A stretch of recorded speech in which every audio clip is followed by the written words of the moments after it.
Greetings, leaders. I want to take the opportunity to welcome all of you for tonight's session. Reverend Beth, good to see you. I trust you can hear me well. Thank you so much, and karibu. Yes, I can hear you. Good. So, leaders, we are here again for another conversation. I'm sure this has been a very, very fruitful conversation from the very beginning. Last week, we had a very good interaction as we were looking at the two lessons, the power of character and the power of purpose. I think we left at a very high note, and that's where we want to pick this discussion from so that we can be able to handle what is before us tonight. So I'll just request that we make a prayer and then we'll be able to proceed. So let me request Mr. Vincent, if you're in a place where you can be able to unmute and say a prayer for us, kindly do so.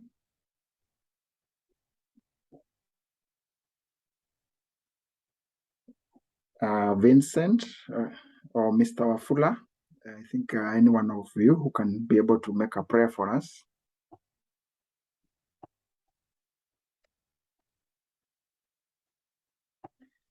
Depending with where you are, if you're in a place where you're not able to unmute, that's still okay. We'll just proceed. So let's pray. Father, we are grateful tonight.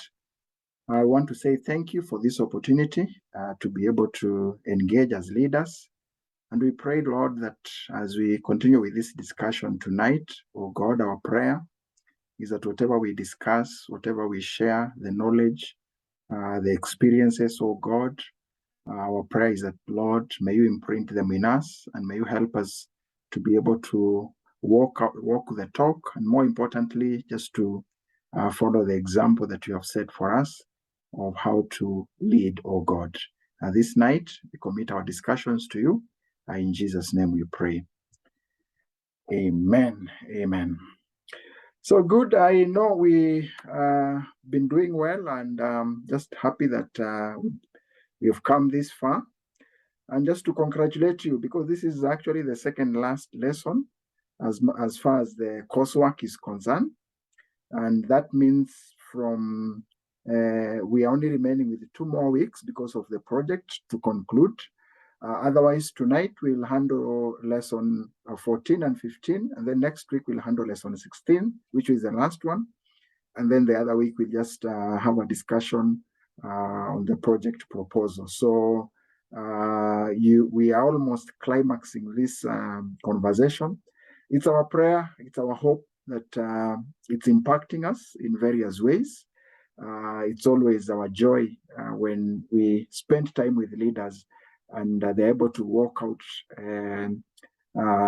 different in various ways in terms of knowledge, in terms of our leadership styles.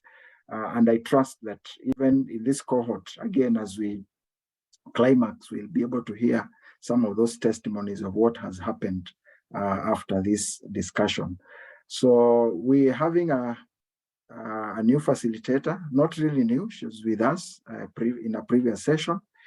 But probably maybe if there are some of us who are not there, I think it's just good for us to do a very brief intro. You can mention probably your profession, your name, your profession, and probably where you serve. If you're serving in a church, in a school, in a particular organization, and maybe the place, that can also be fine, so that this will create that kind of an open discussion, and even the facilitator will have a picture of who she is dealing with tonight.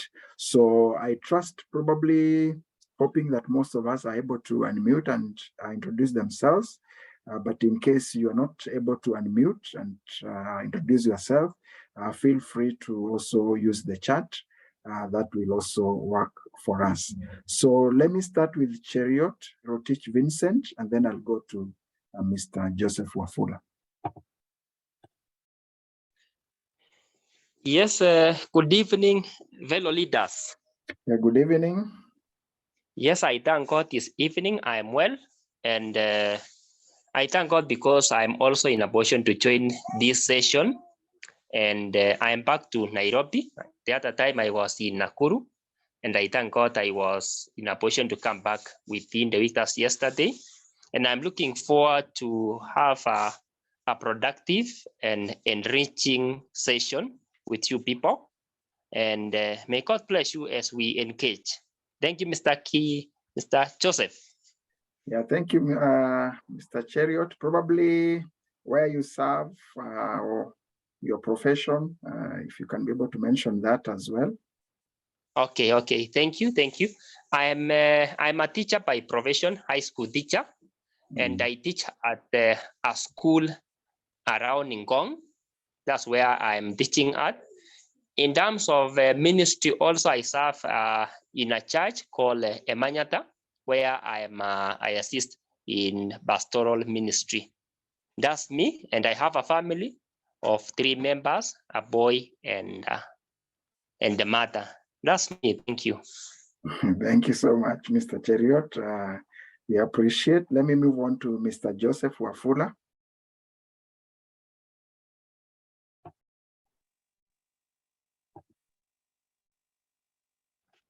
Okay, good evening, leaders. Yeah, good evening. Yeah, my name's Joseph Wafula. I'm born again. I fellowship in Deliverance Church, Umoja 3. And currently, I'm the estate fellowship leader of Obama Estate. Professionally, I'm an aeronautical engineer working on aircraft maintenance with Jumbo Jet, but almost moving out to Wilson Airport. It's a project I'm doing there. I'm a father of 4 children, and I have one wife. So I'm delighted to have joined this course because it's a course that actually that is making me to be aware of myself, because it's actually giving me beliefs and qualities as a leader. And as it says, I've once been a military officer, and actually military leadership has given me a leeway to other leadership styles. So I'm enjoying the lesson. Thank you very much, Mr. Kiari.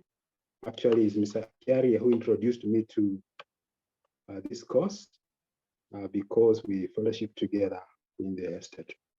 Thank you very much, and God bless you. Thank you so much, my leader, Mr. Wafula. It's a pleasure to always see you in this masterclass. Karibu sana. Thank you so much. Okay, let me move on to Albert and then Mr. Maneno. Okay, Albert, I see you have introduced yourself via the chat. So let me invite Mr. Maneno, and then we'll move on to Miriam.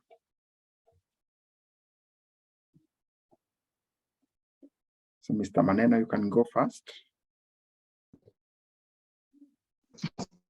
Thank you, Chair. Good evening, everyone. Yeah, good evening. Maneno John. I'm a counseling psychologist, currently working in Jomo Kenyatta Boys School in Nakuru County as the school counselor. Besides that, I'm born again. I'm a children minister. I serve with Deliverance Church Batimai Likumi in Nakuru County. And I'm glad that I joined this training. It is really challenging me as a father, as a husband, as a leader. So I'm very glad that my sister Edda, whom we worked in Ngong in children ministry for quite a long time, introduced me to this great training. So I'm glad to to interact with you again this evening. Thank you. Thank you so much, Mr. Maneno. Reverend Beth, you can see big team here is within your ministry. So Yes, my team, Sunday school teachers, I can see. I thank God. Yeah. So next, I see Mr. Albert. You've introduced yourself on the chat. You're saying you are electrical engineer lecturer at Meru Polytechnic. You serve at Deliverance Church Meru, Makutano, father of 3, and you're saying the course is great, equipping us or equipping you for life in issues of life. Thank you so much. Let me move on to Miriam, and then I'll invite also Pastor Julius.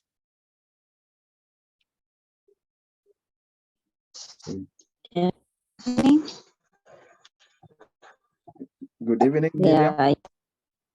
Yeah, I'm Miriam Karemi. Professionally, I'm a consultant. I serve in Deliverance Church Majestic City in media team. And I thank God so far I can say this class has helped me so much, training me to be a better leader, and equipping me even for the things that are ahead. I can say that there are so many things that I've learned so far that I'm already implementing them, and I am so grateful to be part of this class. And I know by the time we are completing the course, itakuwa better and better. Thank you so much. Thank you, Miriam, and it's a pleasure. I know we have interacted a lot through this masterclass, and we're happy just to be able to network and build new relationships that are enriching each and every member of this masterclass. So let me also call upon Pastor Julius just to say hello to the team as well.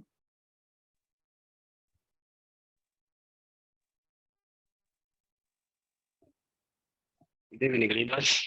I'm Reverend Julius Kamola at City of Grace, Kagio, Kirinyaga County. I must say I want first to appreciate this masterclass. I've learned a lot. I've been sharpened, iron sharpened and iron. Now in the book of Ecclesiastes, when an axe is burnt, you require a lot of energy. But nowadays, after this class, I've been sharpened, and I must believe that my work in the leadership in the church have to change. I'm married to one wife. You're blessed with a son called Joshua. I'm also professionally a business person.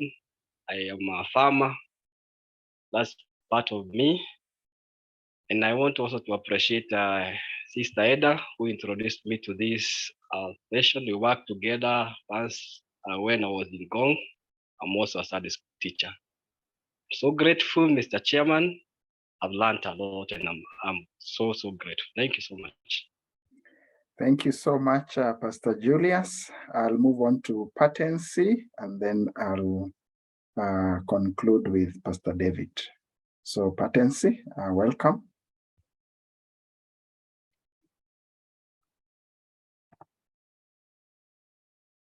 Just trying to check. In case you are not able to unmute and introduce yourself, feel also free to use the chat. I'll be able to read your introduction via the chat. Pastor David.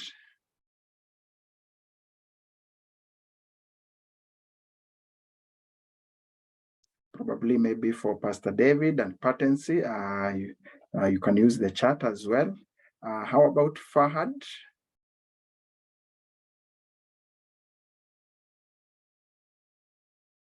Okay, so we'll keep the conversation going. So our chat platform will be open. I think for the alumni, allow me not to give you time now. We'll be able to have time later on as we continue with the discussion for the interest of time. But I see Pastor David. Probably you can say hello to the team. Okay, hello to everyone. I'm Pastor David from Deliverance Church Woodley, and I'm also children's minister, patron in our sub-region, that's current sub-region. And I'm happy to be in this class. I was introduced into this class by teacher Eda, and I'm enjoying the lessons. Thank you so much, and God bless you. Thank you so much, Pastor David, and welcome. So leaders, I wish to pick it up from here so that we can start tonight's conversation. Towards the end, we'll spend some few minutes just to recap on the project proposal because we are getting to the climax of our masterclass. Otherwise, to refresh our memory, last week we talked about the power of purpose in leadership.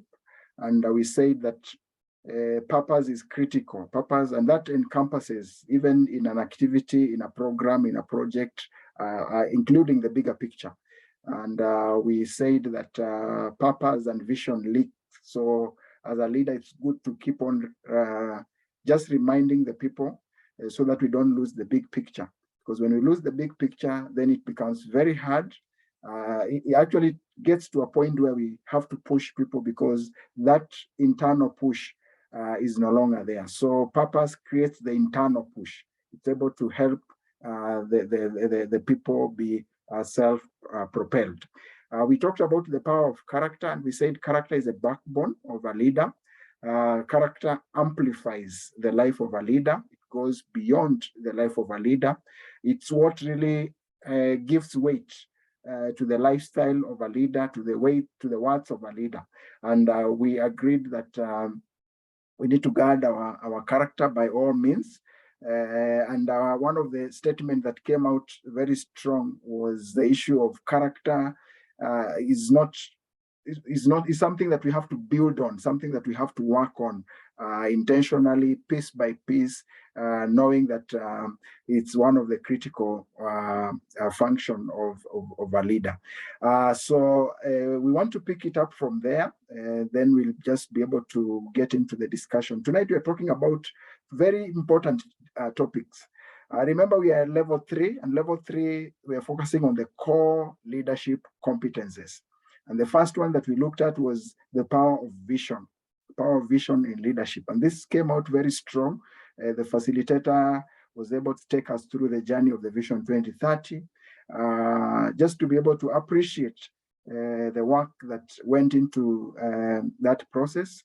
And we were able to reflect on the same, even as we explore and look at what we are doing in different areas, in different organizations. So I think that was one of the really very insightful conversation. And the YouTube is there, so you can always recap. Again, from that, we moved on to the power of purpose and power of character. Tonight, we are looking at a very important topic, the power of mentorship and succession. This is a huge area. It's a big area of a leader. There are gaps here and there, but there are also opportunities, many opportunities around this area. I've seen most of the projects that we have come out of these discussions. They tend to focus on this area of mentorship quite a lot, which also indicates that people are able to see this gap. We're able to dig out and see that there is a gap which we need to bridge. Then later on, we'll talk about the power of personal development, so that we keep the momentum based on what we have been able to learn.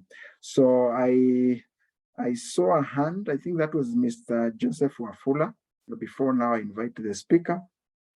Maybe there is something that Mr. Wafula you would like to mention. Actually, it was an error. Thank you. Okay, thank you. Noted. I see Patency has introduced herself on the chat. So I think I'll just allow us to read on the chat her introduction. Otherwise, tonight we are privileged to have one of us, Reverend Beth Waweru Irungu. She serves at Deliverance Church International Moja. She is the national coordinator of the children's ministry in Deliverance Church International.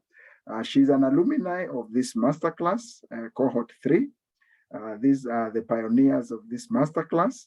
And it's always a pleasure just to welcome the alumni back to be able to come and also share with other leaders. One thing I like with Pastor Reverend Beth, especially when she's handling this lesson, is the experience on how she was able to relate with Bishop and what Bishop saw and that conversation. I'm sure probably she'll be able to mention that in the course of this discussion, just to be able to enrich our discussion tonight. Otherwise, Reverend Beth, it's my pleasure to welcome you so that you can be able to take up the discussion. Karibu. Thank you very much, Chairman. God bless you. And I'm so happy these days to see what we called Nairobi South some time back. So you are squeezing inaitwa nini? But that the other side of Nairobi. There are Sunday school teachers here and even outside Nairobi or outside the county. So I'm so grateful for each one of you. May God bless you. And I believe as we go through this lesson, I'm handling the lesson on the power of mentorship, mentorship and succession in leadership. There's something here that made me not see well. I need to remove that. Yes, thank you. The power of mentorship and succession in leadership. And I believe that after this, we have pastors here. We have Sunday school teachers here. I want to believe that each one of you will desire to have somebody whom you are working with. Because what we say is the global, the GLN, we think global, we lead local, and we transform the world. So if we are leading, or we think global, and we are leading in the local church or wherever we are, and the third one is we transform the world, you cannot do it alone. You must do it with someone. And I believe we are together on that. That you cannot walk this journey alone. And the chairman knows that our teacher has said it is core leadership competencies. There are things that just go with leadership. They must they must be part of the leadership.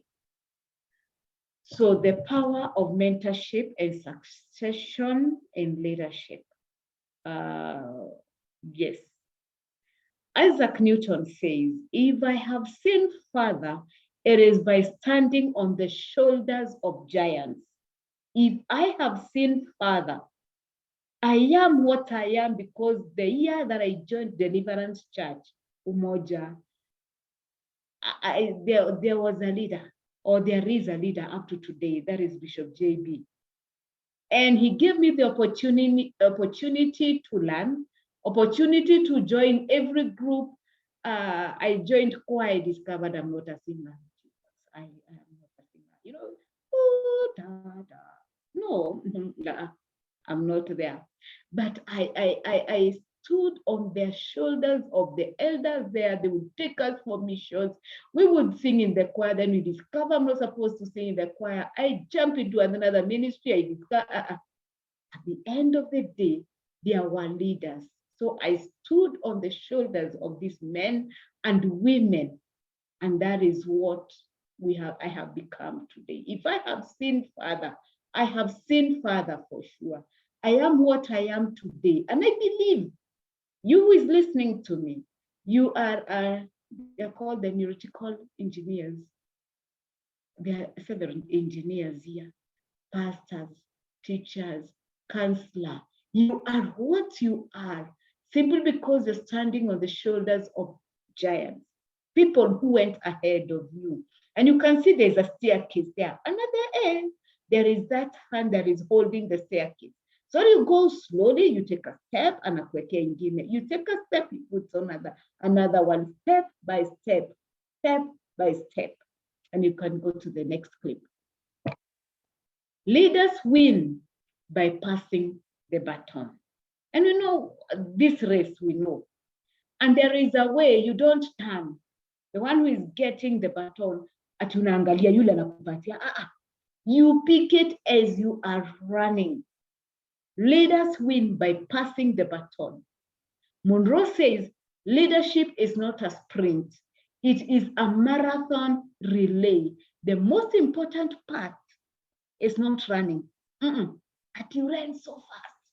It is passing the baton.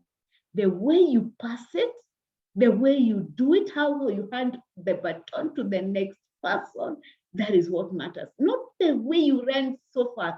If that baton, you hear that noise, hope you heard it the way I'm doing it. You hear the noise of the baton. Wow.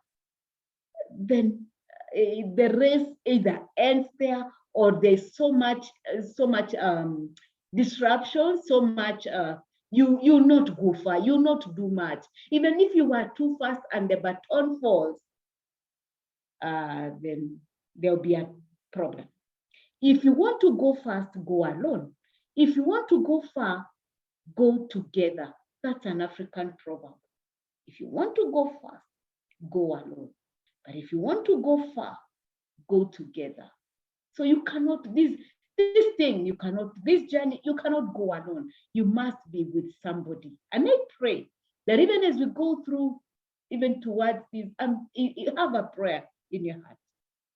Be focusing and unaangalia unasema, I want to go with this one. I'll go with this one. I'll go with this one. On and on. Then Warren Buffett says, someone is sitting in the shade today because someone planted a tree a long time ago. Imagine what Our Lady, our good friend, Wangariwa Maathai, what she did. She initiated the trees that we have those years. I remember when she started, we were in primary, those were many years ago. And some of those trees, they're there because somebody or someone planted a tree long time or initiated or, somebody worked on that. Now, what counts in life is not the mere fact that we lived. It is what difference the trees, into brackets, the trees we planted, we have made to the lives of others that will determine the significance of life we lead. Hope you heard that by Nelson Mandela. What counts in life is not the mere fact that we lived, what counts in life is not the mere fact that we lived. It is what difference, my sister, you are listening to me, my brother, you are listening to me. It is about the trees we planted. We have made to the lives of others, the difference we have made to the lives of others that will determine the significance of the life we lead. You're a Sunday school teacher in this forum. How many children can look back and say, teacher, you taught me? 5 years down the line, this girl is in class 4. Oh, it's on right now with the CBC. Assume with the 844 curricula. The girl is in class 4. In 5 years' time, she's in high school or he's in high school. Nakuja na kushow teacher niko Manguhai. Teacher nimeenda sijui what in our county. Nilienda Kakamega, nilienda Murang'a, nilienda wapi? Because there's a difference that to me. There's a class that you taught and this child came to Christ. What counts in life is not the mere fact that we lived. It is what difference the trees we planted. That when we look back, unaona mtu unasema tulipanda ile miti. Unaona the people that you mentored, not necessarily children. I know there are people here who are not Sunday school teachers, but you look back and say, I led this guy to the Lord, and actually I've walked with him. Sorry. I led this lady to the Lord and I've walked with him. We have made the lives of others that will determine the significance of the lives we lead. That is Nelson Mandela. Next is mentorship, is a core function of leadership. Great achievers are inspired by great leaders. Great leaders are great mentors. Mentorship is a core function of leadership. Remember, you cannot walk alone. You're mentoring something, and that is where mentorship is coming in. Great achievers are inspired by great leaders. Great leaders are great mentors. I hope you see the connection. Great achievers are inspired by great leaders. You see people who have achieved, somebody was working with them, was walking with them, and holding them, putting the staircase. You remember the what we had at the beginning, putting the staircase and telling him, please take the next step. I'm here with you. I'm going with you. We are moving on. Send the cars. So there's somebody who is walking with them. Great leaders are great mentors. And if you're a leader and you're not mentoring anyone, let's do something.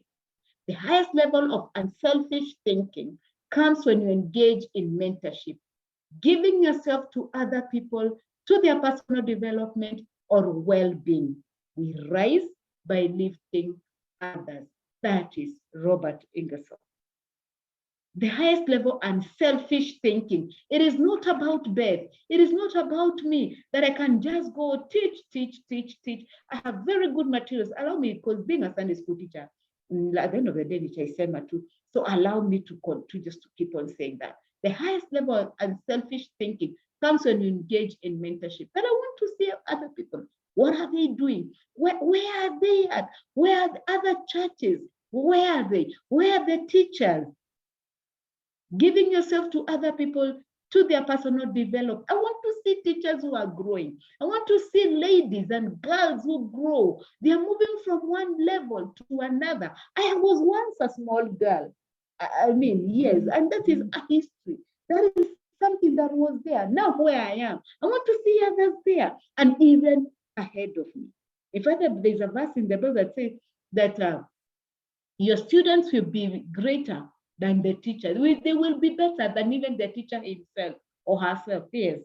So I pray that the students I have taught, wherever, even the teachers I have trained, that they now have better skills, better ideas.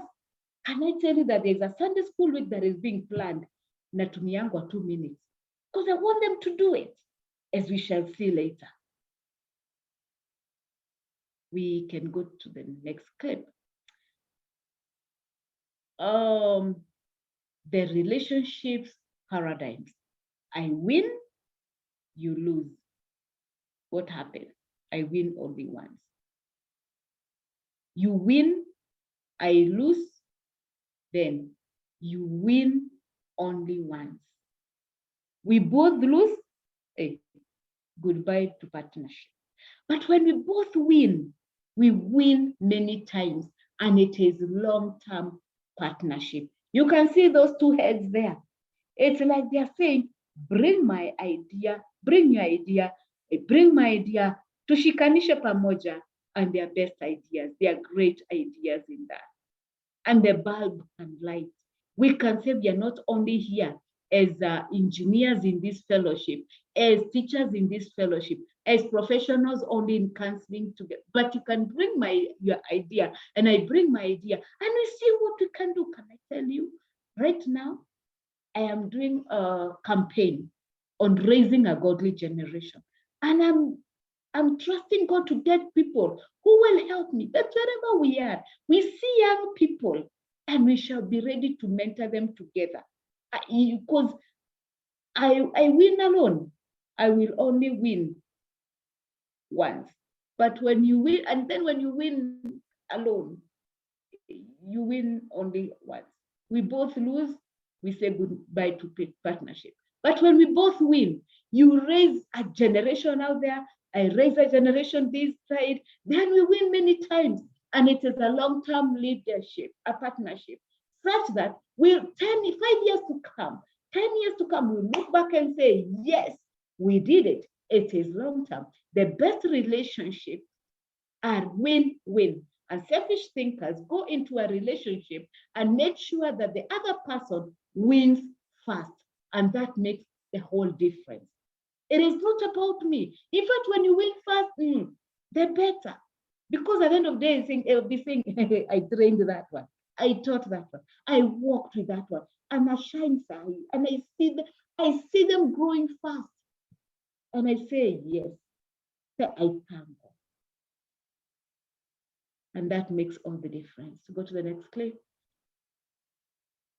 What is mentorship? A, the guidance from, and maybe I can ask, I don't know whether you unmute and just define mentorship in your own way. What is mentorship? Even before, Mr. Chairman, even as we do this, can people unmute and maybe tell us tell us, what is mentorship? Somebody said, just unmute and tell us, this word mentorship, this big whatever, this big giant, this big animal called mentorship, what is it? Somebody can unmute and tell us, what is mentorship? And yes, because of time, thank you. Yes, I can say mentorship is a process of pulling a person on a better side for a long-term goal. Okay. Pulling them to a better side for a long-term goal. Okay. All right. Mentorship is reproducing yourself in someone. That is Mr. Maneno. Thank you. Reproducing yourself. Maybe the last one. Thank you, Mr. Maneno. Thank you, Wafula. Pastor.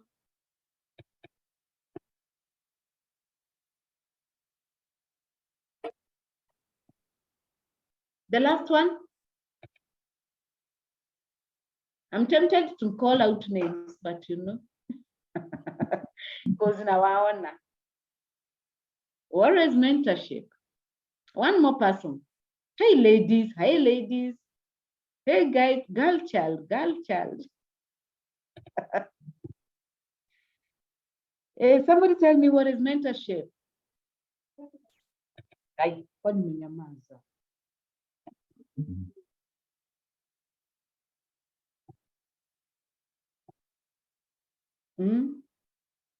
Okay, guys. My brothers, mko juu. Hakuna ingine? Okay, fine. Now, according to the dictionary, what Mr. Bernard Mwangi, to everyone, impacting on someone through transfer of knowledge. I love that, impacting on someone through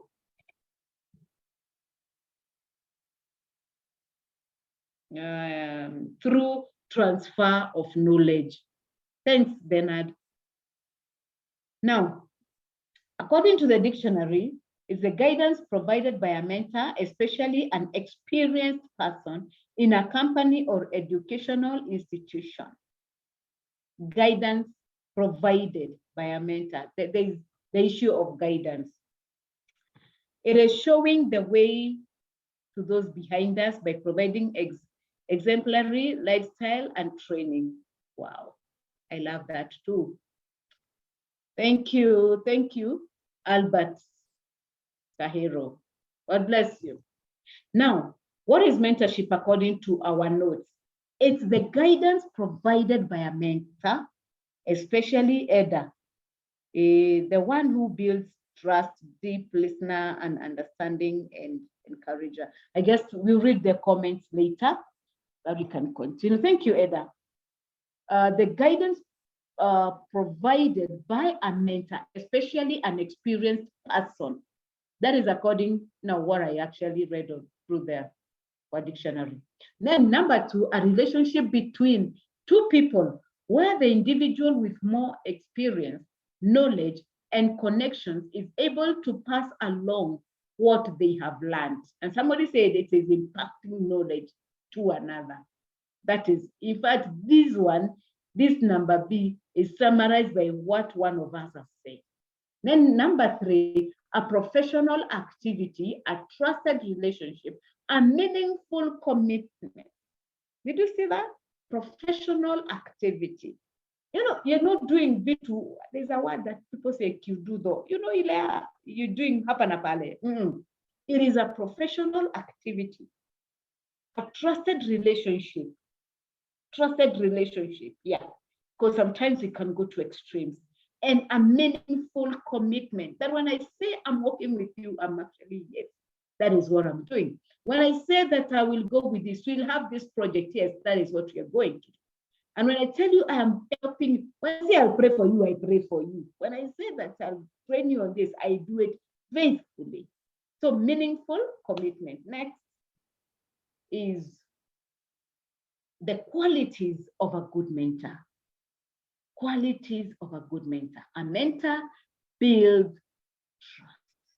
That I can trust you. A mentor builds trust. Is an active and deep listener. Is understanding, encourages, and inspires hope. Is reliable and authentic. Friends, if I were you, I would be thinking, I would be saying, build trust, a mentor. When I'm talking to my people, do I build trust? Like a tick. Am I active? Because sometimes when you want to do something, you actually don't. You feel, not now. You procrastinate. Serious. A deep listener. Sometimes we end up even talking more instead of listening. So sometimes when they're talking, the other person will feel, now how? I even don't know what to say or what to do. After all, my counselor talks too much. Is understanding, encourages, and inspires hope.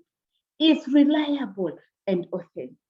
Number two, a mentor sees ahead of what others can see. Inspires and coaches others to navigate a course of discovering, developing, and releasing their inner potential. Discovering, developing, and releasing their inner potential. Because even as you remember what we said in the first point, building trust. That means there's so much that this mentee is telling you. There's so much that he's telling you, and you have the deep listening. Then you will discover, develop, and releasing the potential of this person you're mentoring. Number three, a mentor is a secure leader. You're not training them as they've gone too far. Where are they going so fast? Where are you going? You are a secure leader. Remember the verses say that there's a verse in the Bible. I think I need to, before I end of this, I'll tell you that the student will even be better than the teacher. Yes, run with that. A mentor is someone who allows you to see the hope inside yourself. By Oprah Winfrey. A mentor is someone who allows you to see the hope. Sometimes we feel, me see ways, me I can't. When you're working with them, you'll show them all things are possible. You can. You can do all things through Christ who strengthens you. You are able. You want to be a singer, you can sing. You're a teacher. In fact, you can teach so well. So, and there is no hope. I don't feel I can do it. But you as a mentor, I'm going to say that as a teacher. As a mentor, you inspire and make sure that what they're not seeing, they see as you walk with them. As you said, you build trust. So we go to the next. That is qualities of a good mentor. Number 4, a mentor is someone who sees more talent and ability within you than you see in yourself and helps bring it out of you. That is Bob Proctor. I think this number E I have talked about. They'll see talent, they'll see ability, they'll see things that you're not seeing. There's a, is it the master? Those who have done counseling. There's things that others can see that you yourself cannot see, according to counseling also. Even as you're being mentored, the mentee may not see some things, but you as a mentor, you will see them. The greatest good you can do for another is not just to share your riches, but to reveal to him his own. Show them, this is what you are, this is who you are, this is what you can do, this is the distance you can go, this is what you can do. That is according to Benjamin Israel. Israel, or it can be any, yes. The greatest good you can do for another, the greatest favor, if I would paraphrase it, the greatest favor you can do for someone else is to share it's not to share your riches, but to reveal to him his own, to reveal to him whom he is. If your actions inspire others to dream more, learn more, do more, and become more, you are a leader. Now you can say yes, according to John Quincy Adams. If your actions inspire others to dream more, telling them, this is not enough, please, you can make it, you can take another step, they learn more, do more, and become more, then you are a leader. A leader takes people where they want to go. A great leader takes people where they don't necessarily want to go, but ought to go or to be. That is Rosalind Carter.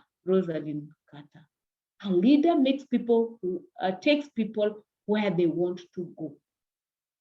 How I pray, each one of you who is listening to me, you will be a great leader, taking people where they don't necessarily want to go. I can't, but you hold their hand, take another, and tell them, take another step. Because that is where they ought to be. That is their destiny. That is where they're supposed to be. You as a mentor can take them there, to their destiny, where they ought to be. That is Rosalind Carter. A mentor empowers a person to see a possible future and believe it can be obtained. A mentor empowers, a mentor empowers a person to see a possible future. Remember what we said earlier. The greatest good you can do for another, or the greatest favor, as I put it, I paraphrased it. Then Hitchcock does what? It's like he repeats it again. A mentor empowers a person to see a possible future. Even this one of Rosalind, where they ought to be, you take them to see a possible future and believe it can be obtained. It can believe it can be obtained. Yes, it is possible. To now make it is possible. You as a mentor, that is your responsibility, according to Sean Hitchcock. Qualities of a good mentor.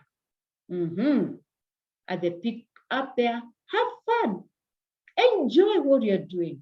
Look forward to whatever you're supposed to be doing. You say, by the way, I'm meeting so and so. If there are notes that you're supposed to, if there's a research you're supposed to do, please do it. If there's something that needs to be done beforehand, please do it. And look forward, have fun, enjoy mentoring others. And at the end of the day,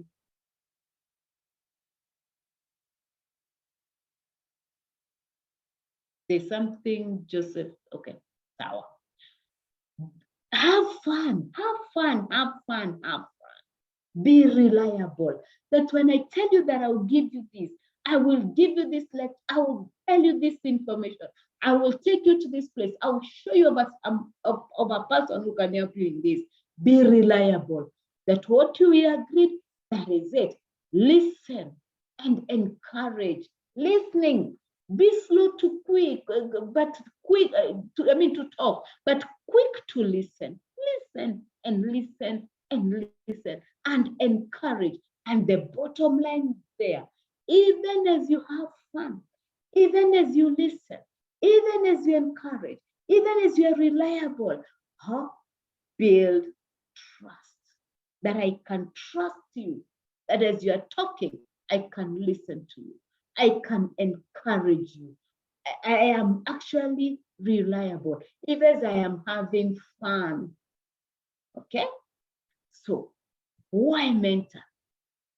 Number one, it is teamwork. You cannot do it alone. I'm very conscious of the fact that you cannot do it alone. It is teamwork. When you do it alone, you run the risk that when you are no longer there, nobody else will do it. Professor Wangari Maathai. Oh, when I think of that, I hope somebody is running with the Green Belt movement. Because she said, her quote, teamwork, you cannot do it alone. The daughter was to take it out. I hope somebody, the daughter or whoever, is doing something so that this quote can be complete for sure. Greenbelt movement is going on. I'm very conscious of the fact that you cannot do it alone. It is teamwork. When you do it alone, you run the risk that when you are no longer there, nobody else will do it. God rest her soul in peace. Now, Wangari Maathai is not there. And I pray that somebody is running with it. Number two, secure and preserve the future. The greatest act of leadership is what happens in your absence. As a leader, if everything you have achieved dies with you, you are a failure. Success without a successor is a failure, according to Miles Monroe. When you are not there, if you are on leave, kazi inaendelea. Is the class just, does it mean that Sunday school is not being taught? Does it mean that work is not going on?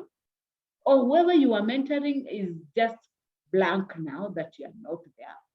Is the work going on? And Miles says, as a leader, if everything you have achieved dies with you, dies with you. And that is why today we can read his books, we can read his quotes, because he did not die with his achievements. He did not die with his preaching. He did not die with his quotes. He did not die with his books.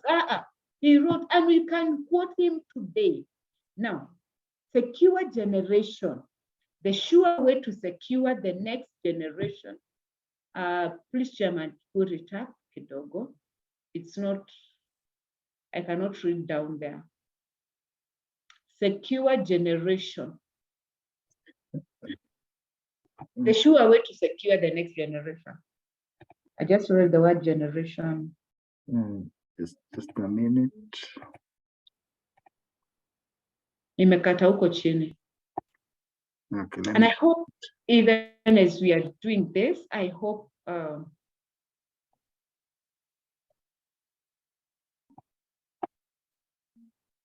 yeah, okay.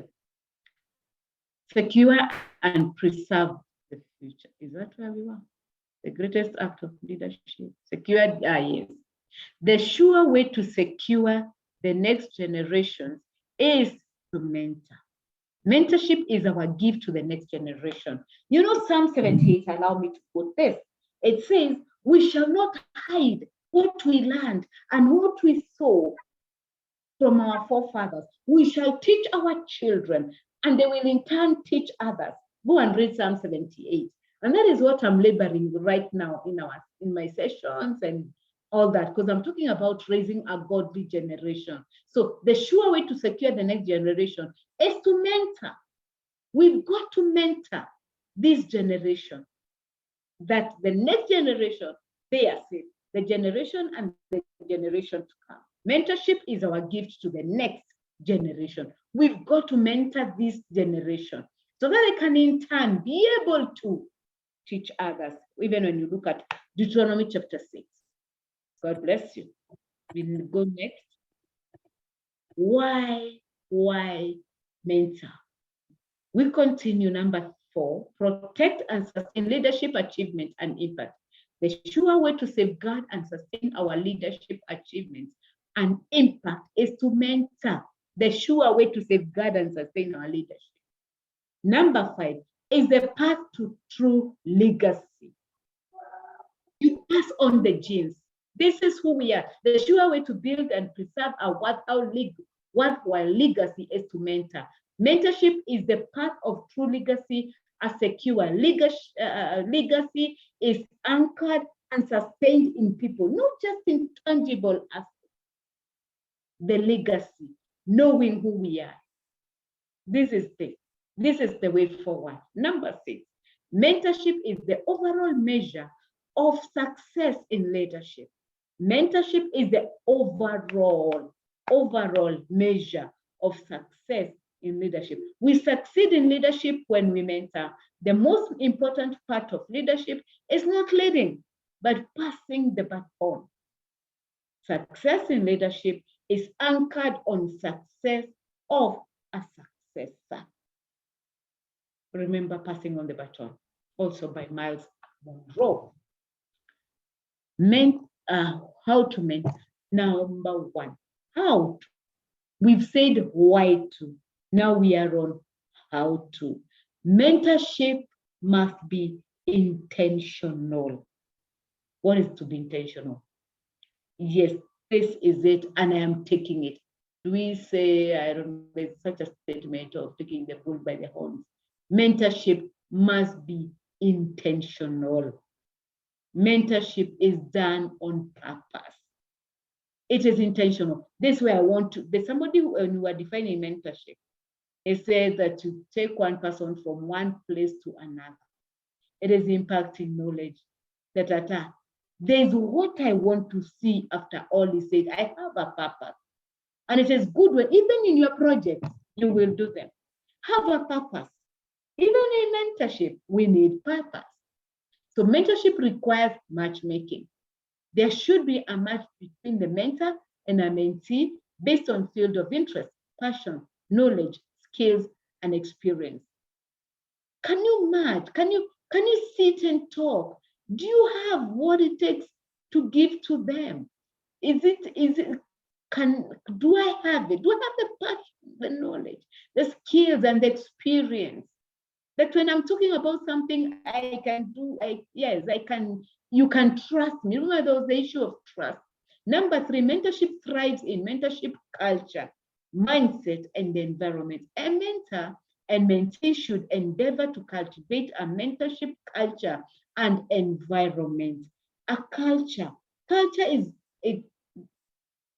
I'm thinking of, it is like a routine or something that is in you, that you know for sure, this is what I must do, this is the direction I must take, this is my way forward. There must be a culture, and the environment must be good for me to mentor this particular person.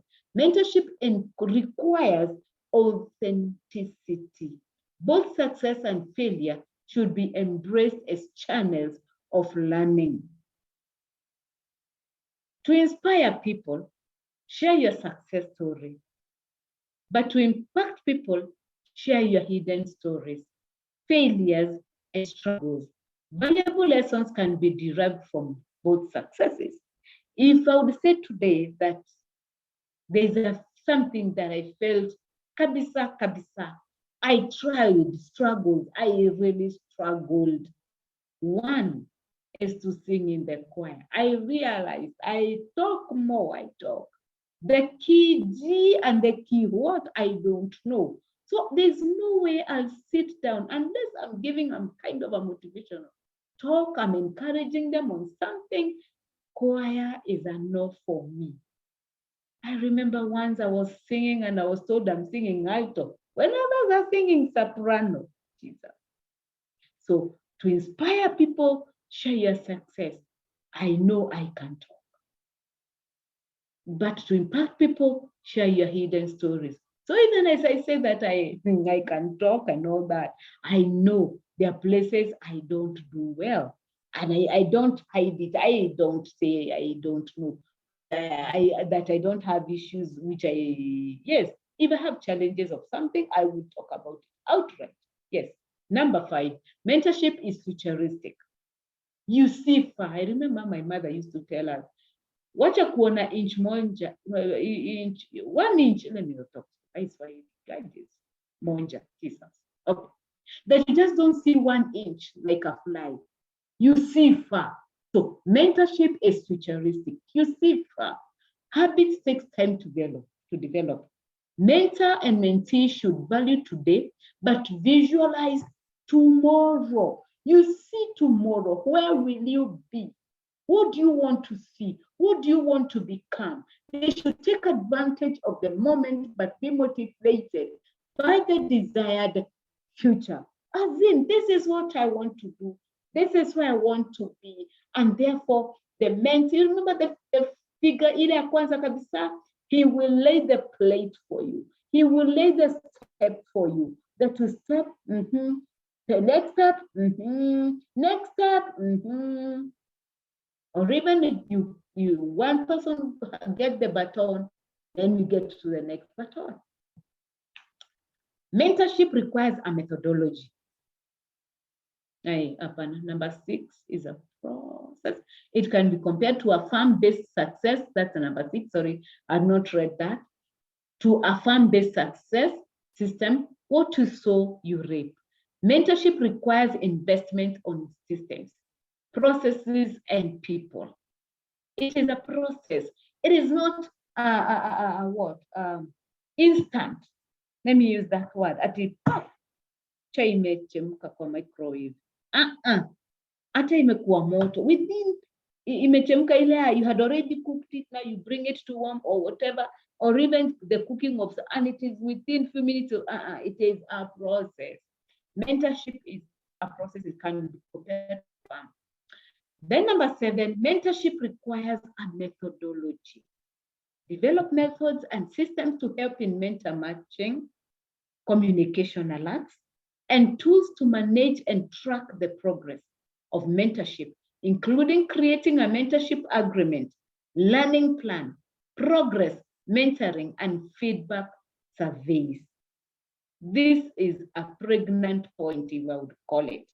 That develop methods, allow me to read it again, that develop methods and systems to help in mentor matching, communication alert. How are you communicating? Do give blackouts at times, and tools to manage and track the progress. Are you managing the progress of mentorship, including creating a mentorship agreement? Yeah, let's agree that this is where we want to be, and we stick to it. If we say that in this month, next month, there's what we should have, we should get, yes, we shall get it. And we look back, we say, we wrote this. This is the agreement, we agreed on this. Then the learning plan. What have we learned so far? Progress monitoring and feedback surveys. Always have feedback surveys and write them down. Make sure that you write down and you not forget what you're supposed to do or what you have done. Number 8, mentorship is achieved outside of comfort zone. Be comfortable being uncomfortable. Patience, persistence, consistency, and focus are key during mentorship process. Be comfortable being uncomfortable. Patience, especially that one. Patience and consistency. Mentorship number 9 requires open-mindedness don't be rigid. Open-mindedness for both mentor and mentees. The process ignites two-way learning, adjustments of priorities, and development of new habits. Open-mindedness, because there's some things that you just say, like it was once said that it has been as it was in the beginning, it is now until to the end. Have an open mind. That's the point. That you are ready to learn, to get to new habits, to get to new things, to learning, adjustment of priorities and a development of new habits and all that. Number 10, mentorship should be fun. We talked about it. Embrace creativity, pause to celebrate every little success in the process of mentorship. Every win you said. There's something we say is the disciplines, spiritual, we call them spiritual disciplines. And we are told always learn to have the discipline of the celebration. Celebrate everything. Celebrate. You just don't celebrate that whoever is winning or whatever is happening out there. Even as you have that mentee and he moves from one point to another, celebrate. Go out for a cup of tea. Tell them, I want to buy you lunch. Or he can say, I'll buy you lunch. It can be either way. Or you just go for an outing and nothing expensive out there. Have a cup of tea, celebrate. Mentorship demands consistent personal development to both mentors and mentee for mutual benefit. You can only give what you have. A mentor and mentee should be perpetual learners.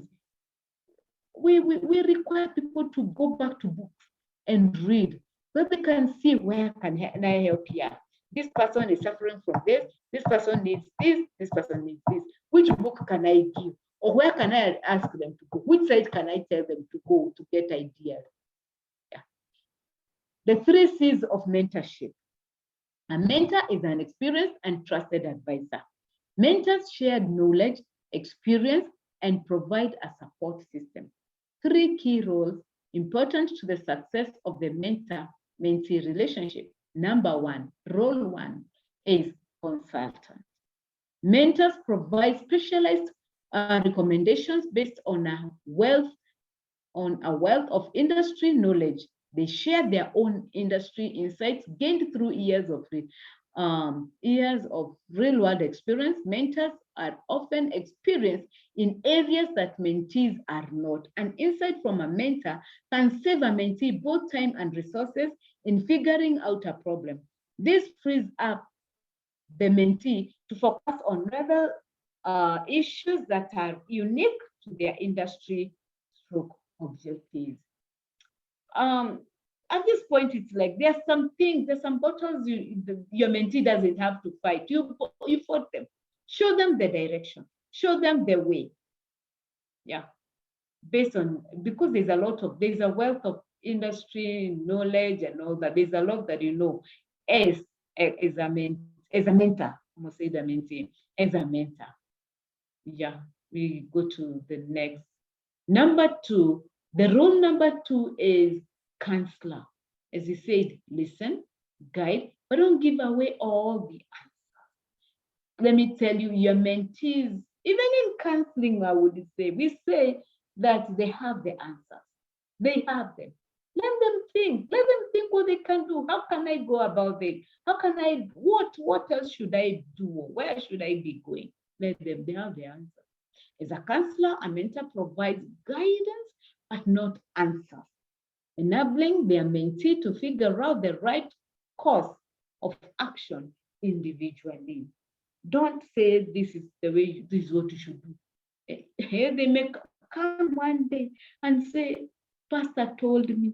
I remember some years back, there was a case of a pastor who was given, and he was there. She was there praying, trusting God for this lady, blah, blah, blah. But when there was trouble, she came and said, it's pastor who told me to do this. Don't be accused of that. Even as you're doing this, hope you're learning a lesson. Don't give so much advice and you're telling them this is the answer. This is the way to do. Let them decide for themselves. There are things that they can decide for themselves. The choice between consultant or counselor depends on the mentee's learning style. Some mentees need hands-on experience to fully understand concepts, while others prefer theoretical. Know your person. Know the person you are mentoring. How do they take things? How do they perceive things? How do they understand things? How are they quick learners? Blah, blah, blah, and all that. How is their way of communication? How do they do things? Then the other one is by allowing mentees to navigate the situation individually. They not only uncover the answer to their immediate problem, but also learn a lifelong skill that will serve them well into the future. By them doing it, friends, There are things they will discover themselves. They will never forget because they're doing it. They are hands-on.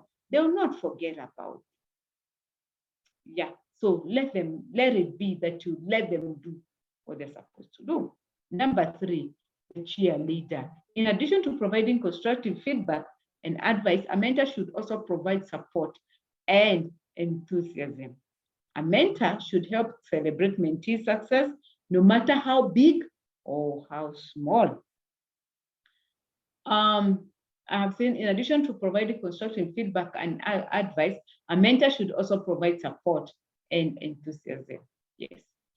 And also to celebrate even our small wins or the big wins, they celebrate them. Next. A mentor should know when it is appropriate to switch roles, whether the mentor is being a consultant, a counselor, or cheerleader. Transparency and communication are 2 important aspects of a successful mentor or mentee relationship. Let them know who you are. Being a mentor is more than telling someone what to do. If someone, it means sharing expertise with a consultant mindset, guiding the mentee along their journey without giving away all the answers, and being a cheerleader when the mentee needs more. But you're there to help them. You're there to walk with them. You're there to hold their hands and to tell them, yes, let's go. I am here with you. Twende kazi. Yeah. You are there always. Okay. 4 phases of mentoring relationships. Successful mentoring relationships go through 4 phases: preparation, negotiating, enabling growth, and closure. These sequential phases build on each other and vary in length. The preparation. The time that you'll have in preparation, even before you start and all that, and negotiating and all that. Okay, the points are there, but I was saying it doesn't have, the timelines are not the same. The strategies for preparing the relationship: initiate contact with your mentee, exchange background information before you talk to the first time, take time to get to know each other, share past mentoring experiences and those who influenced us, talk about the learning and development goals, determine the personal expectations of the relationship. What do you need from your mentor? Define the deliverables and desired outcomes. Candidly share personal assumptions and limitations.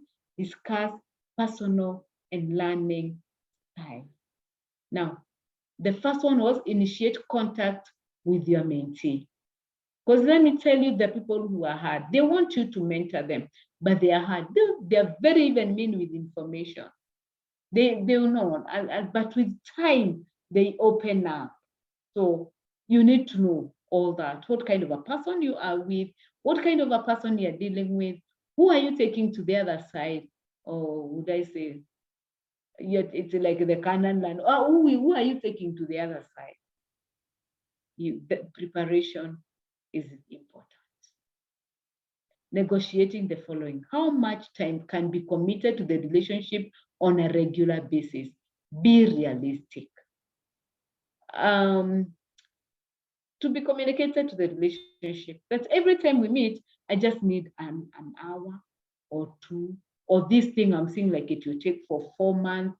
This project will, yeah, it depends. And it says, be realistic. This could be somebody's wife. This is somebody's husband. This is somebody's son. And this is somebody's daughter. It's not yet maybe, it is.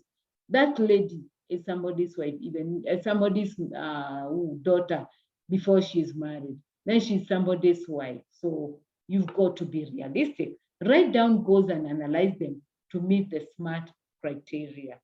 So you know what is SMART?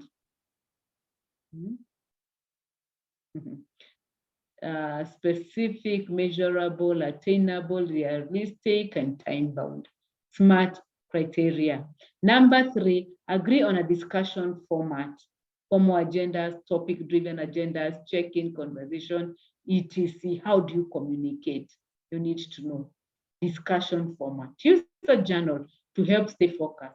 Monitor progress and capture follow-up items. Establish any ground rules. Confidentiality, boundaries, and hot topics. Be flexible. Expectations and plans will change as your relationship progresses. Evaluate progress, the milestones, the goals, the regular,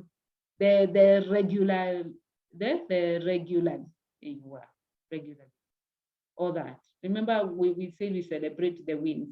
Then learning styles are important. Identify and discuss successful learning. Articulate criteria for success. What does success look like? Articulate criteria for success. What do you want? What are you up to? The other one is enabling growth. Regularly check in, actively listen, ask for and give feedback so that the learning experiences is satisfactory and the pace is comfortable. Provide timely support. I think I'll just read the first part. Solicit feedback from other sources. Use the time together productively. Evaluate goals and deadlines through the process. Give construction criticism and accept and reflect on it. Advice on what you know. Don't be afraid to admit what you don't. Find other resources if you can provide guidance. Don't shy away from the difficult conversations. It is a safe place to talk. Celebrate each small success. There's a point here I wanted. Give constructive criticism and accept and reflect on it. Advice on what you know. Don't be afraid to admit what you don't. I think that is clear. Advice on what you don't know. Then give constructions. Go to the next one. That was enabling growth on the strategies. And now I'm not very far from finishing, but even as we are finishing, I want to remember what we agreed, that you'll always be reflecting back and asking, I had this, I had that. I had this, I had that. Where am I at? Now, consider what you want your mentoring relationship to look like after the formal relationship concludes. After you're through with this mentee, what did you really want? Consider what you want your mentoring relationship to look like after the formal relationship concludes. Be sensitive to when the relationship should end. There are relationships, even in mentorship, they come. You're so there a lot of time, you're going there, you're going the other place, you're looking for an interview on the other side. I mean, to meet the mentee on the other side, and all that. He's somewhere or she's somewhere and you need to go. Remember, be sensitive to when the relationship should end. There are some relationships have caused issues in our homes, have caused issues in the lives of our children, so we need to be sensitive even as we are mentoring them. Then find a personal way to express your feelings about the experience. Give and receive thanks. Even if you're disappointed in the outcome, identify and express the positive benefits gained as a result of being in the mentoring relationship. At times, something comes up and becomes like the bitter water. It's like somehow even you don't want to meet them, or maybe something went wrong somewhere. The positive benefits, but you need to identify, even if you were disappointed, there was some disappointment somewhere. Identify and express the positive benefits you gained as a result of being in the mentoring. There kuna kitu tu that was actually good in all this. There was something good. Take time to consider what you learned and identify what you will do differently in another mentoring relationship. Take time to consider what you learned. You even as a mentor, what did you learn? Because in every experience you will always learn something, because your clients are totally, or your mentees are totally different.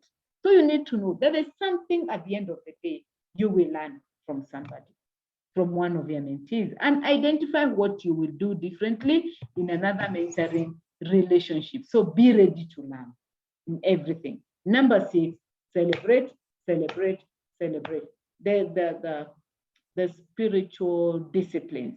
We ask that people look out for celebration, and celebration comes in many ways. And as I said, I was finishing the 5 steps of leadership development mentorship. I do, you watch, you talk. As a mentor, I do, you as a mentee, you watch, then as we talk. I do, you help, we talk. The next step, you do, I help, we talk. Every step is changing. You do, you now, just like number 3, you do, I watch, we talk. The other one was you do, I help, we talk. As you progress, you do, I watch, and we talk. Then number 5, you do, someone else watches. And even as I conclude, I am reminded of the story of Timothy with his leader, his mentee, who was Paul. And just in your time, go out and check out what was the relationship between Paul and Timothy. As Paul met Timothy the first time in the book of Acts, chapter 16. And it goes now after that from being just a parent, setting the pace in ministry, then they partnered. They became one, that I can consult you here. Go to Lystra and preach. Go to where? They became partners, that Paul was ready to talk to Timothy and take him far. And we said that there are 3 steps of Paul and Timothy. That is parenthood. If you read 1 Timothy chapter 1, from verse 1, he says, Timothy, my son. That means, Alianza, yeah, here you are. You are a novice. You don't know much. And I am ready to walk with you. I'll be your mentor. So in 1 Timothy chapter 1, he says, Timothy, my son. Then that is parenthood. Number 2, there is pace setting. That in 2 Timothy chapter 3, he says, you saw the suffering that I have gone through. You know the things that I went through. You saw them. That is in pace setting. I was setting the pace for you. Then finally, they were partnering. That it is in Romans chapter 6, verse 21. It says that we work, he calls him my co-laborer, my partner, my co-worker. It depends with the version. So the first one, Paul, I don't know, Peter inakuja sana. Paul and Timothy was parenthood. Number 2, pace setting. Number 3 is partnering. And how I pray that is where we are getting to. That those children you are teaching, one day they'll come and look and see what you are doing. And some of them will be wondering, teacher unafundishanga aje, blah, blah, blah, blah. Then one day they become partners with you, that you can give them a class to teach and they will teach. You can tell your mentee to do something and he will do it. That's our prayer. Even as I campaign right now, raising a godly generation, I pray that we'll get to a point where you look back and say, these are the people I have worked with. Now, as purpose-centered and vision-driven global leaders, we should focus on nurturing successors. Our greatest contribution to the future generations is our successors. Success without a successor is failed leadership. Did you get that?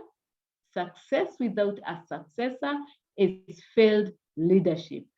We safeguard and solidify our leadership through mentorship, and we lead and influence through inspiration, empowerment, and mentorship. Three things: inspiration, then let's go there, inspiration, empowerment, and mentorship.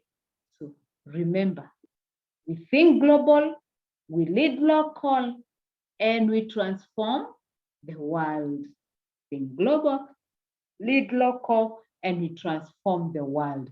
I'm so grateful that you listened to me. It is a late hour. I hope some of you didn't sleep on me. It has been a long day. Some of you have already gone to work, but I'm so grateful. God bless you. God bless you. Unless there's a question, I think come through, and God bless you. Wow. Thank you so much, Reverend Beth. That was so passionate. It just come out very, very strong. And I'm sure all of us are able to contextualize, align whatever we have shared in whatever your environment. And probably it will be fair enough just to reflect on what we have shared, what Reverend Beth has shared with us. Probably also if there is a comment that we may want to share, this is the right time. What has come out strong for you? What is probably the take home? What has really struck you? And maybe you need to take an action on that particular area. This is a lot of information. As I was listening to Reverend Beth, I was actually feeling like this should be a workshop where we are able to have practical sessions, because there is a lot that we have discussed and there's a lot that needs to be acted on. And what has come out strong is that issue of mentorship agreement. I don't know how many of us have that kind of an arrangement where we are able to have a discussion and agree. We need to sign an agreement and agree how are we going to conduct ourselves.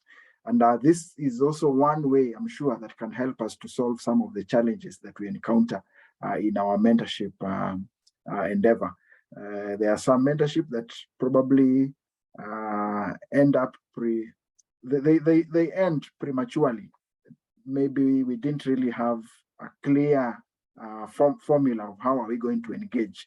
And maybe as we share our reflection, probably Reverend Beth, I'm also thinking it's also good to reflect on what are some of the challenges that we encounter in our mentorship arrangements. What are some of those challenges that we encounter as leaders? If that can also be part of the conversation, so that we are able to reflect around that. Will not take so long, maybe 5 minutes or so, just to share our comments. And also, if there is a challenge that you may want to also raise it so that we can discuss as leaders here, including also the input of our facilitator, I think this is the right time to do that.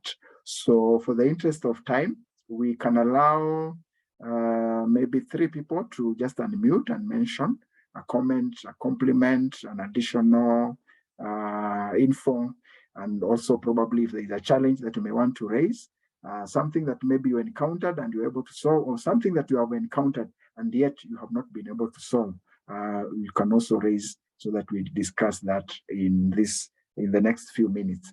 The chat is also open so that we can use both platforms to maximize on the time. So let me first just allow those who are ready to unmute, just to unmute and share. Then after 5 minutes, we'll conclude that. We'll allow Reverend Beth to feel free if she wants to remain or to exit, that I will give her that leeway. So let's listen to any comment first.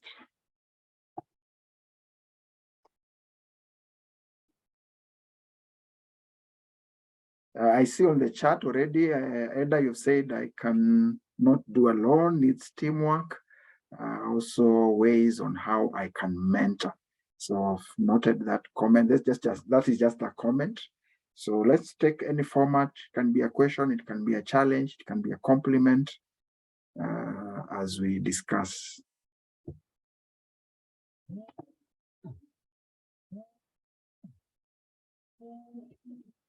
So I don't know if there is someone who is ready to share.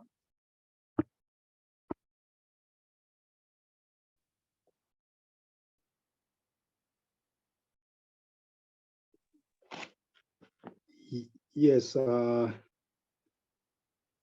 actually, it has been a very, very building topic, and some of us have been in that position of mentoring, especially at work. And you'll find that when you mentor adults, actually, there is so much that they're supposed to do. Because as I said earlier, you push somebody for a long-term goal. So most of the time when you are, let's say, at workplace and you're mentoring young adults, they have a lot of trouble. And you'll find that you start with a meeting, then you ask about their morale, then they tell you so many things that you need to come in to help. So actually, mentorship is very diverse. So as our rep has said, it requires a lot of patience. And most of the time, you'll find that you leave the answers to the mentee to give. Because if you give the mentee so many answers, then it will be a matter of you for you to fulfill. So it's very important. Actually, it's a very good topic. And for me, I've learned a lot, especially now that I'm heading a team of young adults. So I've enjoyed. Thank you so much. Thank you so much, Mr. Wafula. I can see most of the comments are just a highlight of what we have discussed. So Reverend Beth, I think we'll allow you the freedom either to stay with us or to exit, because the rest of the comments I see. Oh, but there is a comment here from Anthony. How do you approach someone to be your mentor? How do you approach someone to be a mentor? Reverend, if you can take that, just that one alone, I think also all of us will also be able to share. Let me allow you to take that, and then we'll give you the leeway. The question is, how can you approach someone? To be your mentor. As in, I want so and so to be my mentor. Sometimes it can be tricky to be real. It can be tricky, but there must be a kind of a relationship. That's my guess. They must know you. I can't just go, let me give an example. I just go to this famous bishop, Bishop Oginde. I'm just giving you an example. I just go to him and tell him, I want you to be my mentor, or Edda, oh, maybe no, she's just loving me. That one would be easy to talk. But you know, even she'll inquire, she'll want to, who are you? So there must be a kind of a relationship there, this person, or somebody who you've crossed paths with, and in one way or another, kuna pahali tu mnapatananga. You can't just go to a stranger. You don't know them. You don't know what their ethics, their beliefs, and all that. Or what was it? I'm trying to see the question. Siku nimeisoma vizuri. Yeah. I'm thinking, how can you approach somebody to be your mentor? Because you're not the mentor. You're looking for a mentor. You want to be mentored. That's the point, yeah? That's what I'm saying. There must be a kind of a relationship at the end of the day. You can't just go to a stranger. That's why I gave an example of somebody like Adada or Ginden. I say, please, I want you to be my mentor. Or even I go to somebody out there. It will be fishy. They'll wonder, why do you want me to be a mentor? Where? When? How? Sawa sawa. I don't know whether I've answered. I think I'm a bit in a hurry. I'm being called somewhere. I'm very sorry, but let me say this. Joseph will answer that question. The teacher will answer that question. Please help me because something needs to be attended to right now. But I'm so grateful, team. God bless you. Mpaka nimeka video niwaambie kwa heri. You are a great team and God bless you. And I believe the Sunday school teachers in this forum, call me and we talk more about it in your church. And God bless you. Thank you so much. Amen. Amen. Amen. Thank you and bye. Thank you And good goodbye. night. We appreciate. Night night. Yeah. Bye, Thank you. Edda. Wait. Thank you. All right. Thank you. So I guess I think the key word Rev has mentioned is the issue of relationship. I can allow Mr. Mwangi, Bernard Mwangi, you've put something on the chat. Probably you can just mention in a minute. And then as Mr. Mwangi is mentioning something, let me request the leaders of the groups, Mr. Wafula, Mr. Anthony, Miriam, and Mr. Maneno. We are going also to just mention a little bit on our project. We're not going to handle another lesson tonight because we want to spend some minutes just to discuss the progress on our project. So, Mr. Mwangi, you can mention something as we close that discussion. Yeah, thank you, Mr. Chairman. Good evening, leaders. Yeah, good evening. I've just posted something on the chat. In regard to what Mr. Kamau has just asked. Somebody had approached me in a similar manner. And this is not somebody I had been known to for a long time, maybe about 6 or so months. Then the first question that occurred in my mind is, what has this person seen in me that would have compelled him to ask me for that service?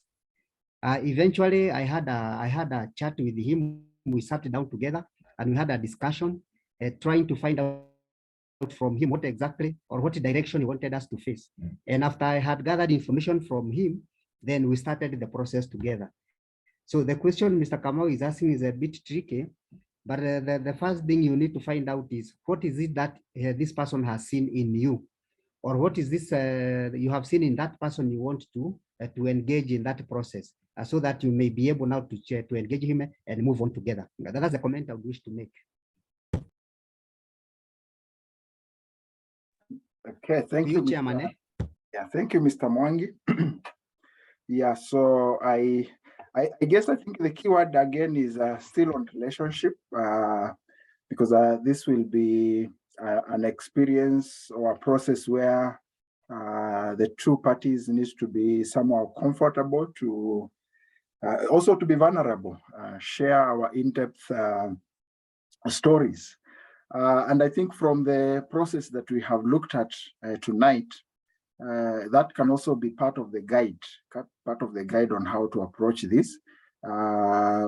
The discussion tends to take mentorship to more of a formal, structured way, because I'm thinking there are so many people we are mentoring, but there's no kind of a formal arrangement. Just probably someone started coming, visiting us, and we maybe started just working with that person. But that formal arrangement of mentoring you or you are mentoring me, and these are the terms, this is how we want to do it. And probably we may want to work together for this period of time. And these are the issues that I may want to learn from you. I think that's something that is coming out very strong. And something that I think we need to reflect on as leaders. I'm actually thinking of an agreement, a mentorship agreement format. How do we engage, and what are some of the things that we commit to? I've engaged in most of the mentorship that I've participated in, especially for those people who are preparing to get married, to marry or to get married. And there's what we call a covenant form, where we commit actually. And together we are able to work for 13 weeks.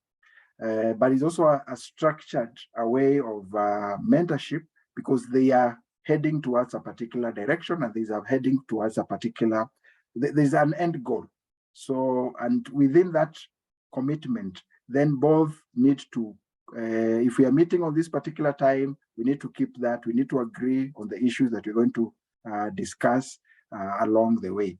So I'm just saying, I'm just sharing this to open it up. We might take different approach. All of us might be using a different approach, but I think it's just to be able to see from what we have discussed tonight, there are some of the things that I need to start working on.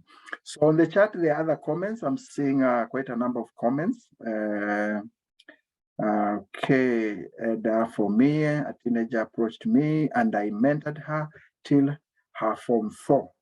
I also had approached a friend to be my mentor, but it's because most of the time she was encouraging and counseling me. Yeah, so I think there are some comments there on the same. Good, so I don't know if there is any other comment on this subject before we can engage briefly on the project proposal.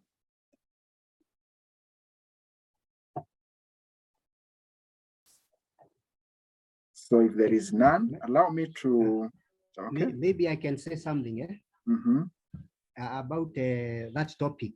As we exit the topic, leaders tonight, I think we are about 20 leaders in this cohort.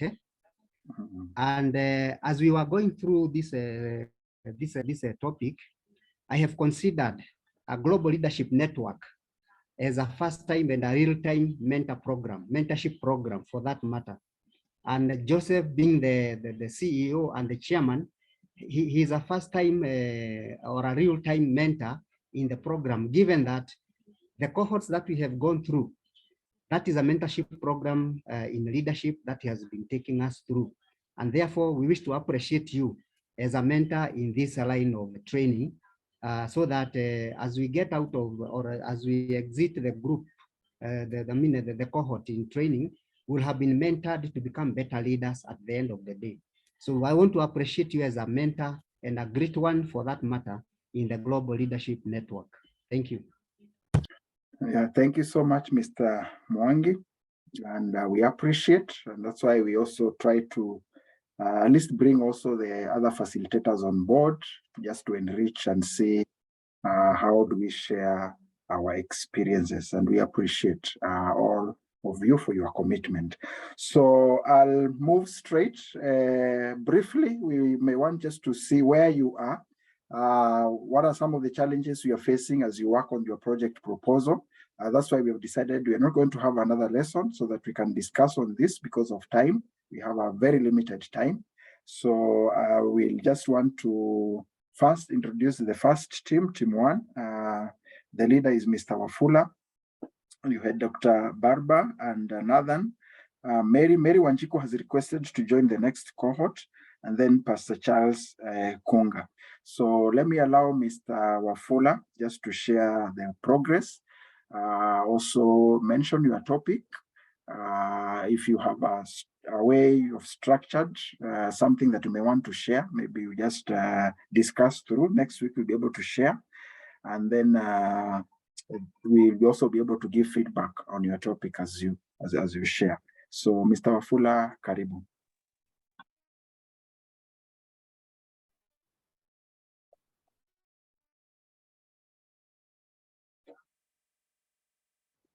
Hello, Mr. Wafula, if you can hear me. Okay, welcome.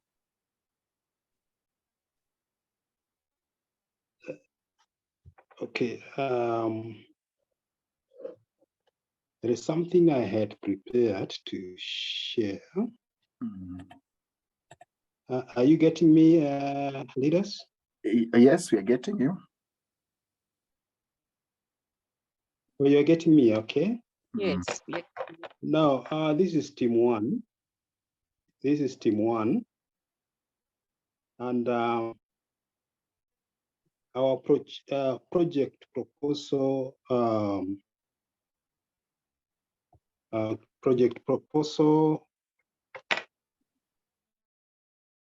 first of all, we are cohort number team 1 in cohort 22.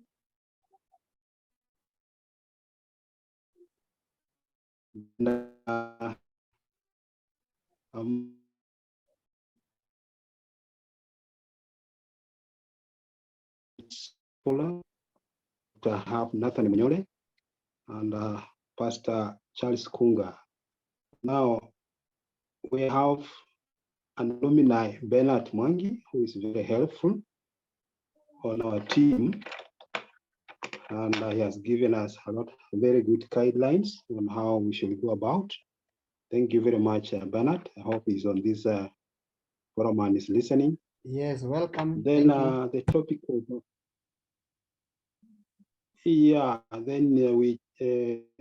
we chose on leadership succession. That is our project proposal. That is at workplace, public, private, and business enterprises. We have had our background. Chair, do you want me to go through the background, or I just say we have the draft that one?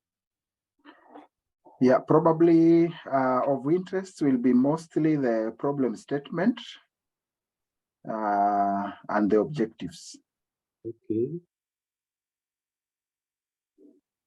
Okay, now we have the background already drafted. But quickly, I will just read the bullets and I will not explain on them, maybe later on, if you allow. On background, we have the first bullet is from onset, research has established beyond doubt that leadership succession has been and still remains a major global threat and drawback to successful transitions in leadership positions in the public, private, family, and or business organizations. This has resulted in poor or no service delivery to customers, consumers of goods, and lack of quality services as well, and hence closure of business enterprises. Bullet number 3, case study in Baringo County on marketing and human resources research in 2021 by Kimeli and Koros established that lack of succession planning on staff performance resulted in closure of business enterprises in most county governments of Kenya. Bullet number 4, according to Makoha Washington Timbe of Jomo Kenyatta University, JKUAT, in 2013, cited several problems affecting Kenya civil service and the Ministry of Education, mainly in Nairobi County. Bullet number 5. Therefore, leadership succession and its management need to be addressed widely now than never before. That's all about the background, and we go to statement of the problem. Leadership succession. Bullet number 1. Organizational culture is learned, shared, and can also define the boundaries of different groups and various aspects of organizational leadership. Bullet 2, when a person moves from one leadership role to another in the same organization, he or she experiences differences between the roles. Attempting to adjust these new roles involves learning new values, knowledge, skills, and working within an established set of norms. Organizations are able to operate efficiently when values exist among its leadership. An individual leader's values guide his or her behavior on and off the job and will consistently enable him or her to carry on across situations. Values in our organizations are passed from leadership to the other and are nurtured, sustained through organizational behavior and change management, OBCM. Leadership planning is part of OBCM and is defined as a process for identifying leaders when the existing ones retire, die, or leave the organization based on a plan that increases the availability of experienced and capable employees who are prepared to assume leadership roles now and in the future. In 2003, Chumi Supermarket Limited was declared insolvent by its board of directors because of what was established as poor leadership principles. The company was immediately suspended from trading at the Nairobi Stock Exchange. Motivation. Motivation is the process that initiates, guides. Motivation is the process that initiates, guides, and maintains goal-oriented behaviors. According to Joseph K. Mburu on Purpose-Driven Leader 2018, there are two types of motivation. One, intrinsic motivation. Those leaders who are a product of intrinsic motivation are motivated from within. That is, they are driven to lead based on belief and divine vision. Their deep-rooted desires to lead are their highest motivational power. According to the great man and the trade theories on evolution of leadership, great leaders are born. They arise when there is need and have certain characteristics of traits and qualities. These are leaders who bear intrinsic motivation.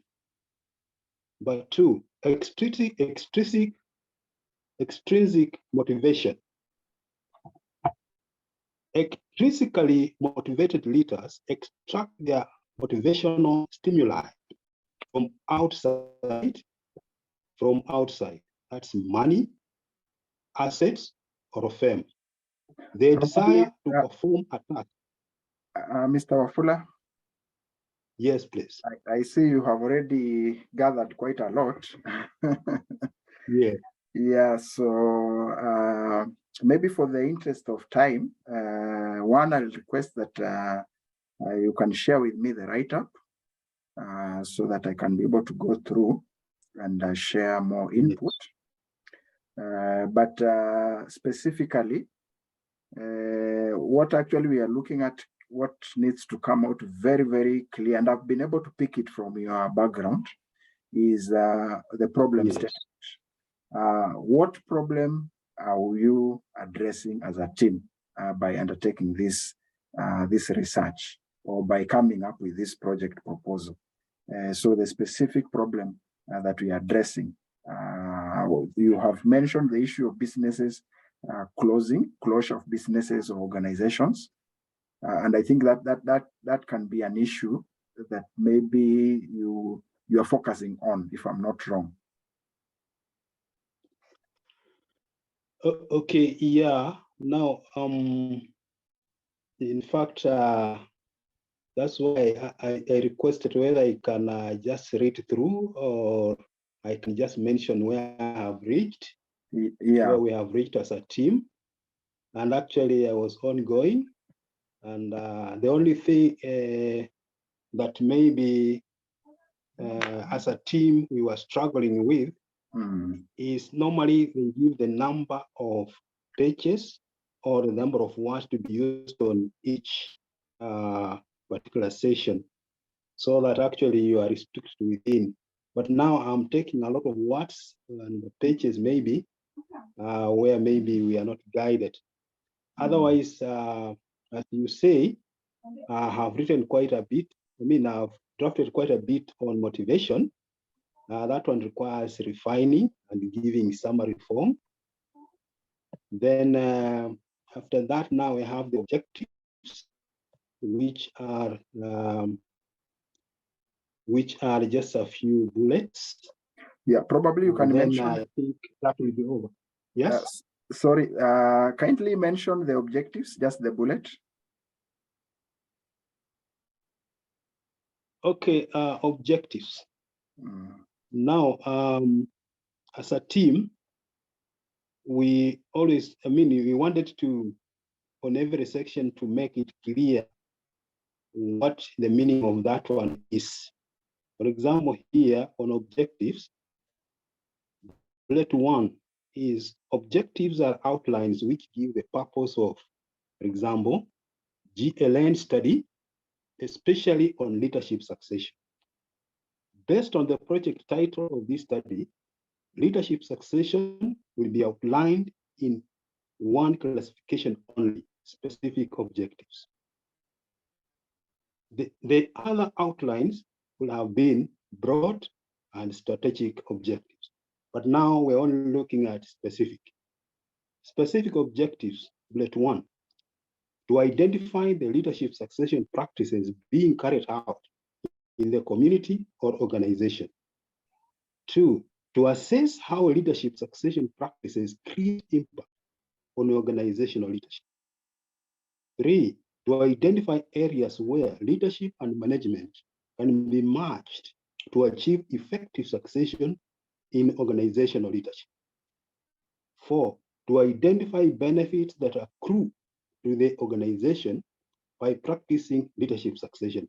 The last one, to assess problems that come up when practicing leadership succession in the organization. Okay, so your specific. That is the objectives. Yeah, sorry. Your specific objectives are okay. Yes. Probably the only thing you might need to do is at least have a maximum of 3. If there are so many, it might also entail so much reading, and we may not have a lot of time to read that wide. So just identify the 3 that you can focus on, but all of them are okay. They are smart and they're focused on your topic. So those ones, I think they are clear. Yeah. And then the second one, the problem statement. From all the literature, I think we just need to identify a simple paragraph that clearly indicate that there is a problem in this particular area which we are addressing. And if you can put some statistics, the better, because I've heard you mentioning a benchmark case study of Baringo.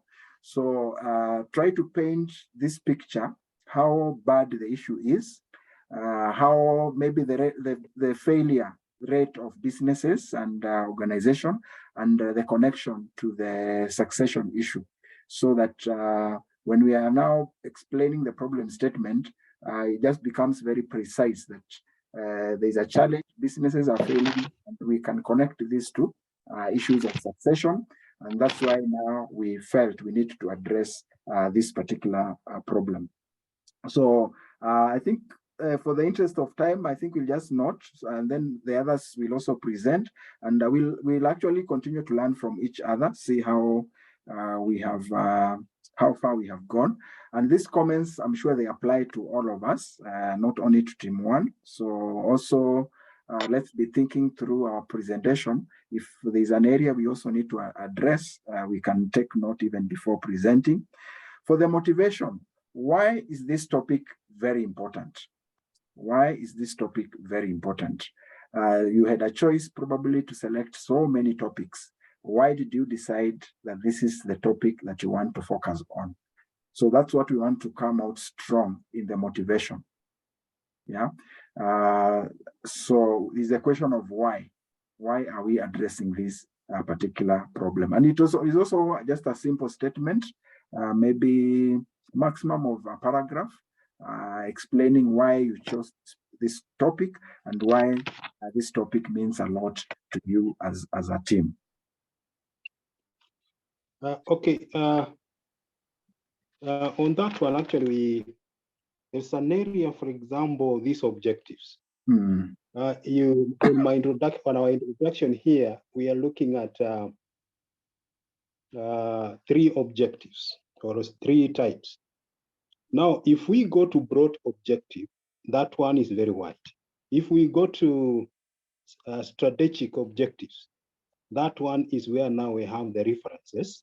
Like as we were looking at the Ministry of Gender, Youth and Public Service. And that one actually is where we have now the benchmarking and what happened in that ministry up to a certain level. So if that is what we have to do, then that one is actually is not selective. I mean, it's not specific. It is strategic. So if you can allow us to go that way, then actually it's okay. Okay. So just share your write-up. I'm happy because you're focusing on some specific organizations. That means when it comes to methodology, already you can do a case study. Even if you want to do a survey, it's very specific. This is the people we are targeting, so that if you're doing a survey, it becomes very clear, and that can also be achievable. So I just want to commend you. I know research is one area that really takes a lot of time, but I think that it's time seeing what you have been able to do. I think this is commendable. So allow me to give more feedback once you share your write-up, and I'll also be able to see which content probably can fit what. Sometimes you find you have the content that fits all these areas that I've mentioned. So we just need probably just to align the content to the specific areas. And this is why we do this, is because sometimes you have 5 minutes to present. And in these 5 minutes, you need to paint the picture of the problem. You need to specifically share your motivation, the objectives, and maybe highlight the findings. So that precision becomes very, very important. Otherwise, thank you, Mr. Wafuda and the team. We appreciate. We'll engage further as we continue. Thank you very much. Yeah. Correct. It's lovely. So for the interest of time, I'll straight away move to the next group. Leaders, I just pray that just allow us to discuss this, because from here, if we set the direction clear, then we'll be able to move much faster in the coming weeks. So I will move on to the next group. So the next group, we have Miriam, we have Pastor Julius, we have Albert, and we have Patency. This group has also shared something that I've already looked at, and I've shared some comments. So let me allow the group leader to share the progress so that the team can also have a feel of what the team is focusing on and what we have discussed.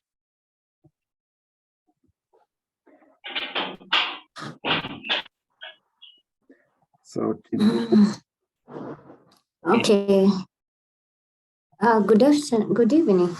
Yeah, good evening. Yeah, I'm the leader, but Pastor Julius is sharing. Pastor Julius, hope you are there. Yeah, is the one sharing the progress. Yes, as group Welcome, 2. welcome. Thank you.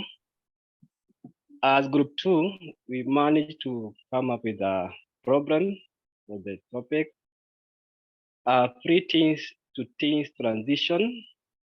That is a mentorship program in Kenya. Background: there is an increase in drug abuse, sexual impunity, peer pressure among the teenagers. This is the age between 15 to 18 years. These developments have increased year after year. According to Kenya National Bureau of Statistics, between 2015 to 2020, this age set has increased with 13%. The projection shows that in 2030, teenagers will have increased with 15%. This lays an alarm in our community today, since there is a lot of moral degradation among these age set. For us to reduce these social vices, we have to ensure there is smooth transition between preteens to teens in our communities. This is what has motivated researchers to come up with this project to ensure there is a smooth transition of preteens to teens in the community. If this is achieved, there will be upright generation leaders who will transform our community, nation, and the world at large. Now move to motivation. According to the projection by Kenya National Bureau of Statistics, between 2015 to 2020 shows that 30 teenagers will have increased with 15%. With a sample of 10 people, 8 of them, they developed a certain character or attitude between an age of 10 to 16 years. These are sizable population in Kenya that can impact the country negatively or positively, depending on how they are prepared and transition, how they are prepared and transition into teenage age brackets. Here is the motivation to focus on this age bracket. Since we instill good character and attitude in them, the community and generation to come will be transformed. On objective, the main objective is to develop and implement a program that ensures smooth transition of preteens to teens. The specific objectives is to identify preteens and challenge. The other one is to identify scope necessary for smooth transition. The other one, develop program implementation plan. Goal of our project is to bring up a reliable and a purpose-driven generation. Number 2, to help young people make a firm decision. That is, they be able to say no and yeah or yes when it comes to making decision. To develop generational leaders, to promote mentorship of the preteens. That's part of what we have done. We have also come up with a questionnaire in progress of a project whereby we are going to have a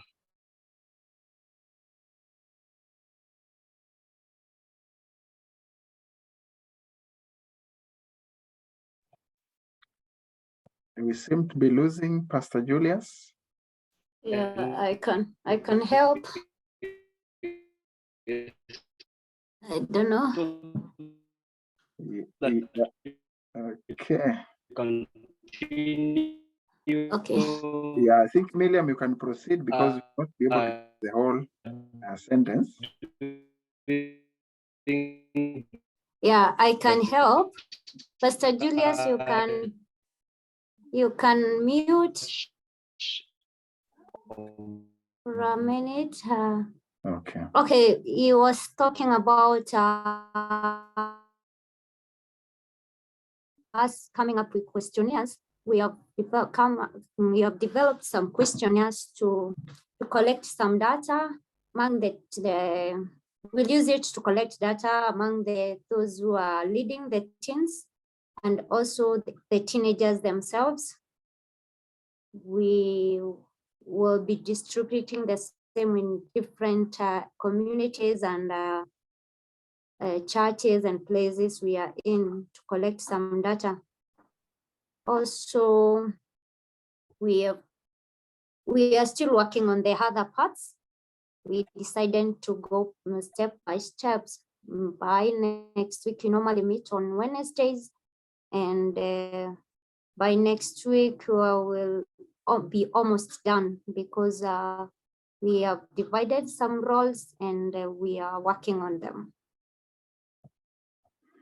Okay. Thank you. Yeah, thank you, Miriam and the team.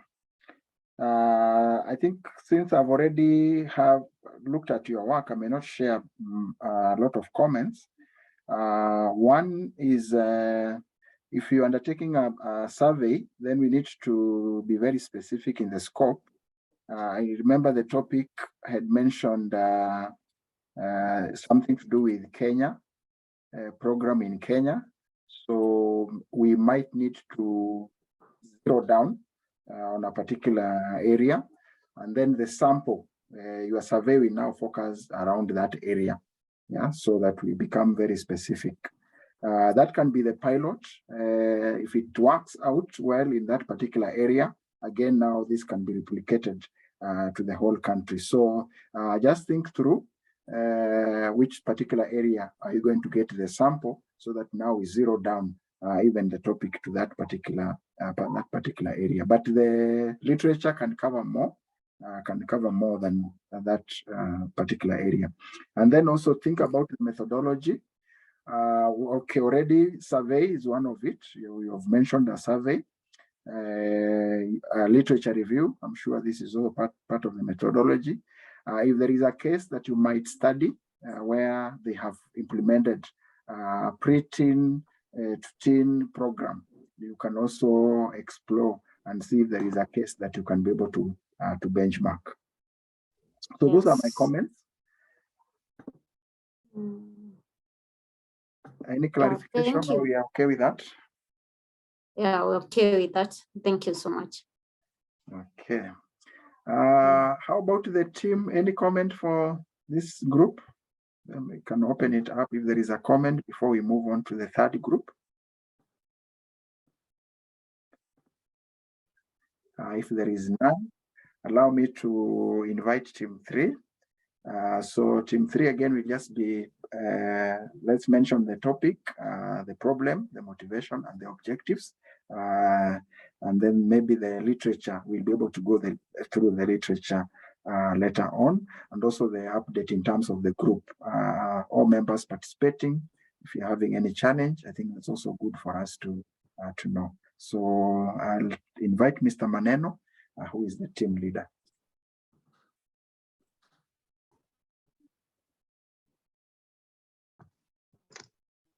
Good evening, everyone. Yeah, good evening. From group 3, we are made up of 4 people. And from the 4, one has told me that she may not be able to work with us because of the nature of her work. So she's like us, dropped out. The other one I've been unable to get him. So we remain with Ruth. We were able to have an engagement with Ruth today. And but we had talked sometimes last week, and we agreed on a few things to do a bit of a research on the topic. And our topic is more to do with sex education. So today we discussed and we gave ourselves to go and research and come up with tentatively, we structure out the research topic, and then we structure the problem and the objectives. And then once we compare the note, we can now restructure it and work on it. So basically, that's where we are with Ruth. Thank you. Okay, I think we'll also take it up. We'll engage the team members, May with Eda, we'll try and reach out to the team members, especially those who have not engaged fully, and we'll also be able to see how to assist you. But Mr. Maneno, I'll just proceed the way you have agreed with Ruth. I've picked the topic, so we can agree. You can try if you can share something by Monday, a write-up by Monday or even earlier, and then I'll be able to look at it and share my comments so that by Thursday, at least we can have something that we can present during the session. So I think let's pause it at there. Yeah, we'll do that. Okay, thank you so much, Mr. Maneno and the team. So let's conclude with team 4. So team 4, we have Anthony Kamau, Pastor David, Elizabeth, and Cheriot. So I want to welcome Mr. Anthony on behalf of the team as we conclude the discussion tonight. Thank you, Mr. Joseph. Good evening, all. Yeah, good evening. Good evening. Yes, mine, we have Pastor David, Elizabeth, Cheriot, and myself in the group. And I'll start with the challenge. We have been having a bit of a challenge in terms of, I think we are, most of us are very much busy, but we have tried to have a WhatsApp group, and there's something in progress. So we have come up with our topic, and our topic is awakening the church. That's where we have found our gap in the society. And maybe to do some highlights, I'll do probably a bit of the background and also on the objectives, though I still remain guided. On the background, maybe just to state on the bullets that we have come up with, we have realized that over the many years, the church has been playing a vital role in the social, political, economic, and spiritual well-being of the family and the government. The church have it with their power to bring to the people the consciousness of God and instilling morals and values to the people. Churches have been known for going further to issue education, basic needs, and also standing in the gap in times of calamities, e.g. during the COVID that had struck us recently. It goes without saying that the church cannot be ignored on the face of the world. It has a pivotal role to ensure seamless operation to any family or government. However, the modern church has been presented as powerless and not up to the task, and therefore the church needs to be awakened to its sole mandate. So that's part of our brief introduction, and maybe to do some of the bullets on the objectives. The project is focused to restating the church back to its sole mandate. It is also focused into establishing the challenges affecting the modern church. It's also focused on mobilizing the church back to prayer and intercessory, reviving prayer movements, missions, and evangelism in the nations. We also, in our project, we also want to focus on facilitating trainings, seminars, so that we can equip the modern church to the tasks that are expected. And finally, the main objective is that we need to empower the church leadership to positively influence the world. So, we are still a work in progress, and we hope to finalize this by the end of this week. So far, so good. That's what we have come up with, and we are really on it, and we hope to do it by the end of this week. That's all from Group 4. Okay, thank you, Mr. Anthony. This is a topic that is also addressing a very critical issue. And I think it's timely. We have just come from, we not even come, we still, we are in the post-COVID. And I think this is also very timely, just to see Maybe even that could also be a possibility in terms of what you can focus on, the church post-COVID, what happened, and what can be done. I know there are so many churches that people haven't totally resumed. So what is the impact? So I'm just trying to think widely so that as a team, you may also think widely around that. When it comes to the problem statement, we might require something to really confirm in terms of reference, in terms of, if you're talking about awakening the church. So clearly, again, we need to state what is the problem, and is the problem, have we been able to justify that this problem exists? Yeah, we might have our own opinion, but again, the opinion also needs to connect. Maybe there are literatures that are out there that are also indicating maybe the level of prayerlessness.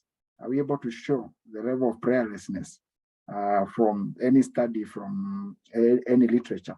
Are we able to show? I remember there's a pastor who used to come and from South Africa and used to say the church in Kenya, in terms of the knowledge, we are very shallow.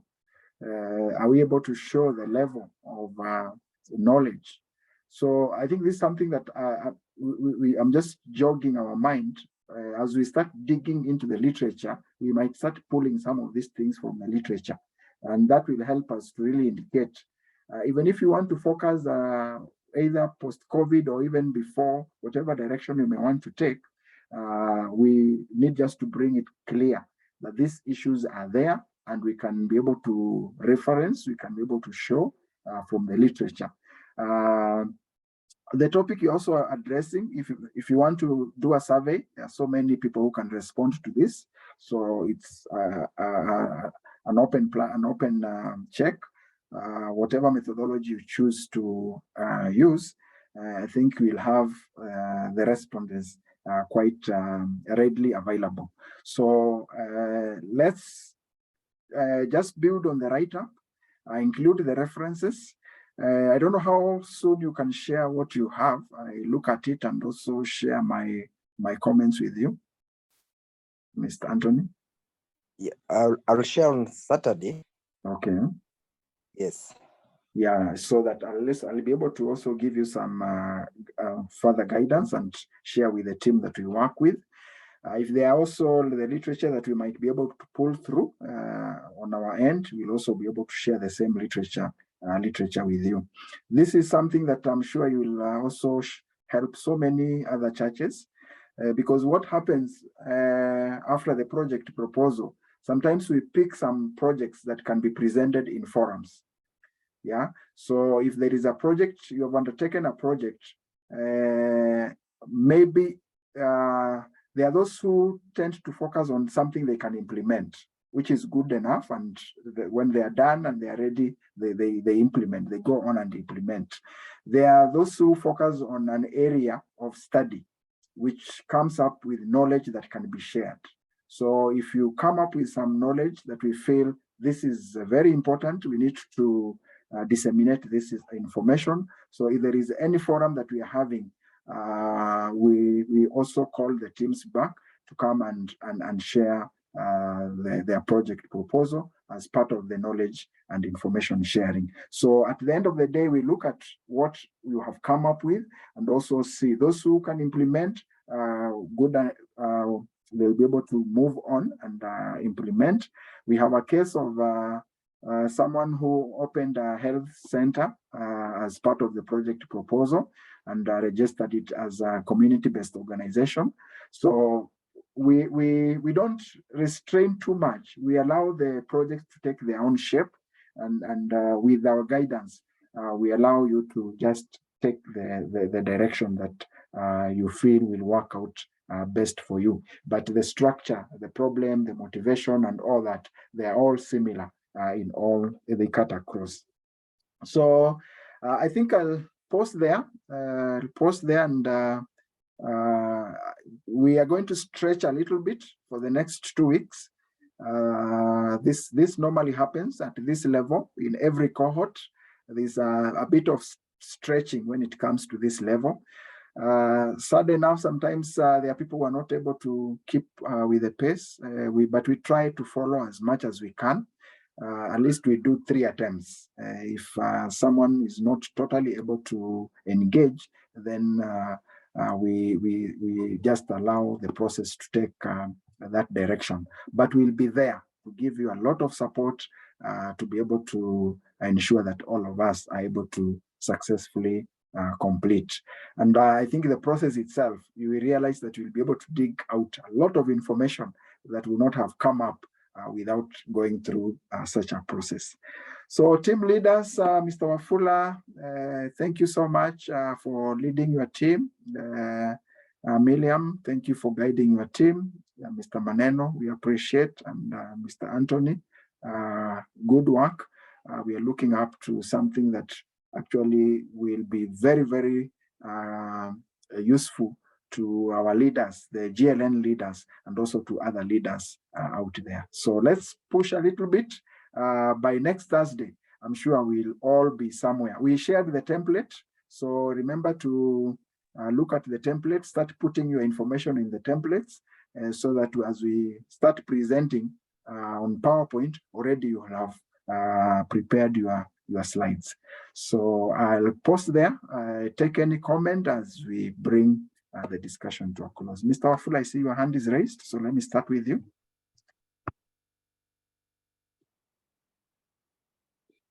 Yes, Mr.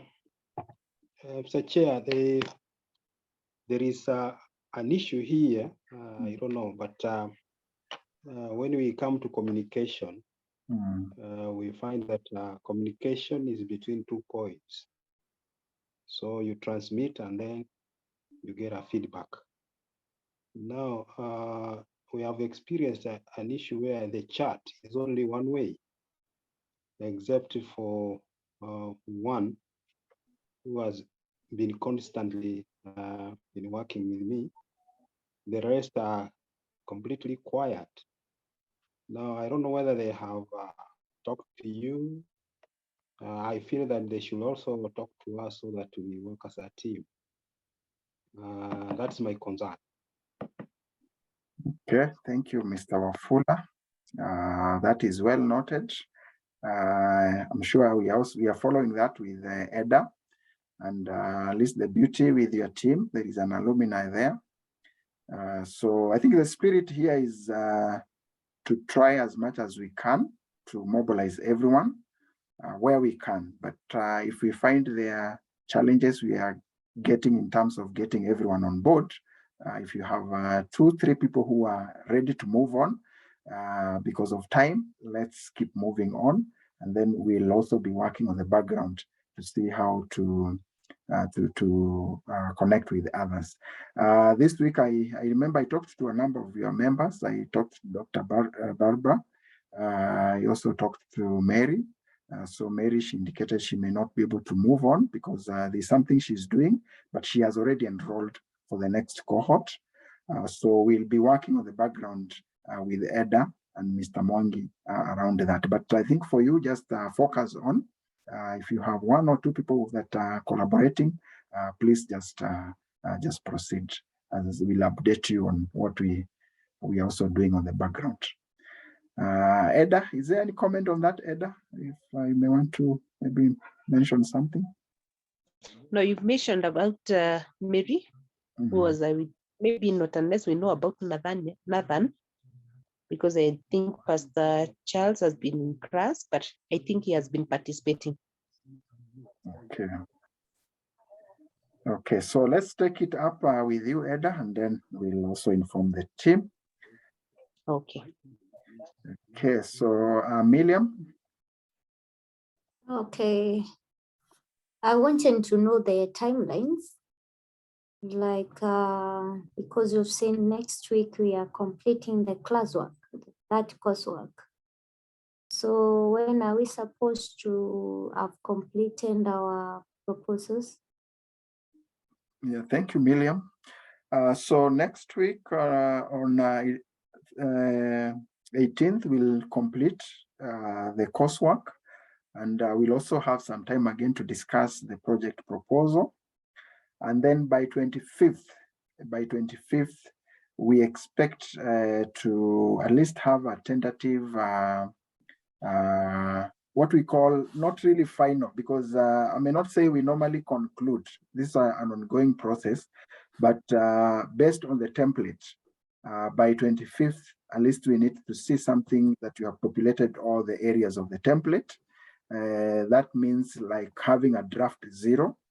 And from 25th, the teams now will be left free. Those that feel they can carry forward or carry on will be able to carry on with the proposal. Again, we'll continue providing them with support. But within our timeline, by 25th of this month, we'll actually conclude for the purposes of the program. Yeah, but for the purpose of the full implementation, then that will mean that from there, the team now can take whatever other route they feel is appropriate for them. So basically, we are saying we'll need to do a final presentation by 25th of August. Okay, thank you. Okay. Thank you. Karibu. Any other comment as we conclude?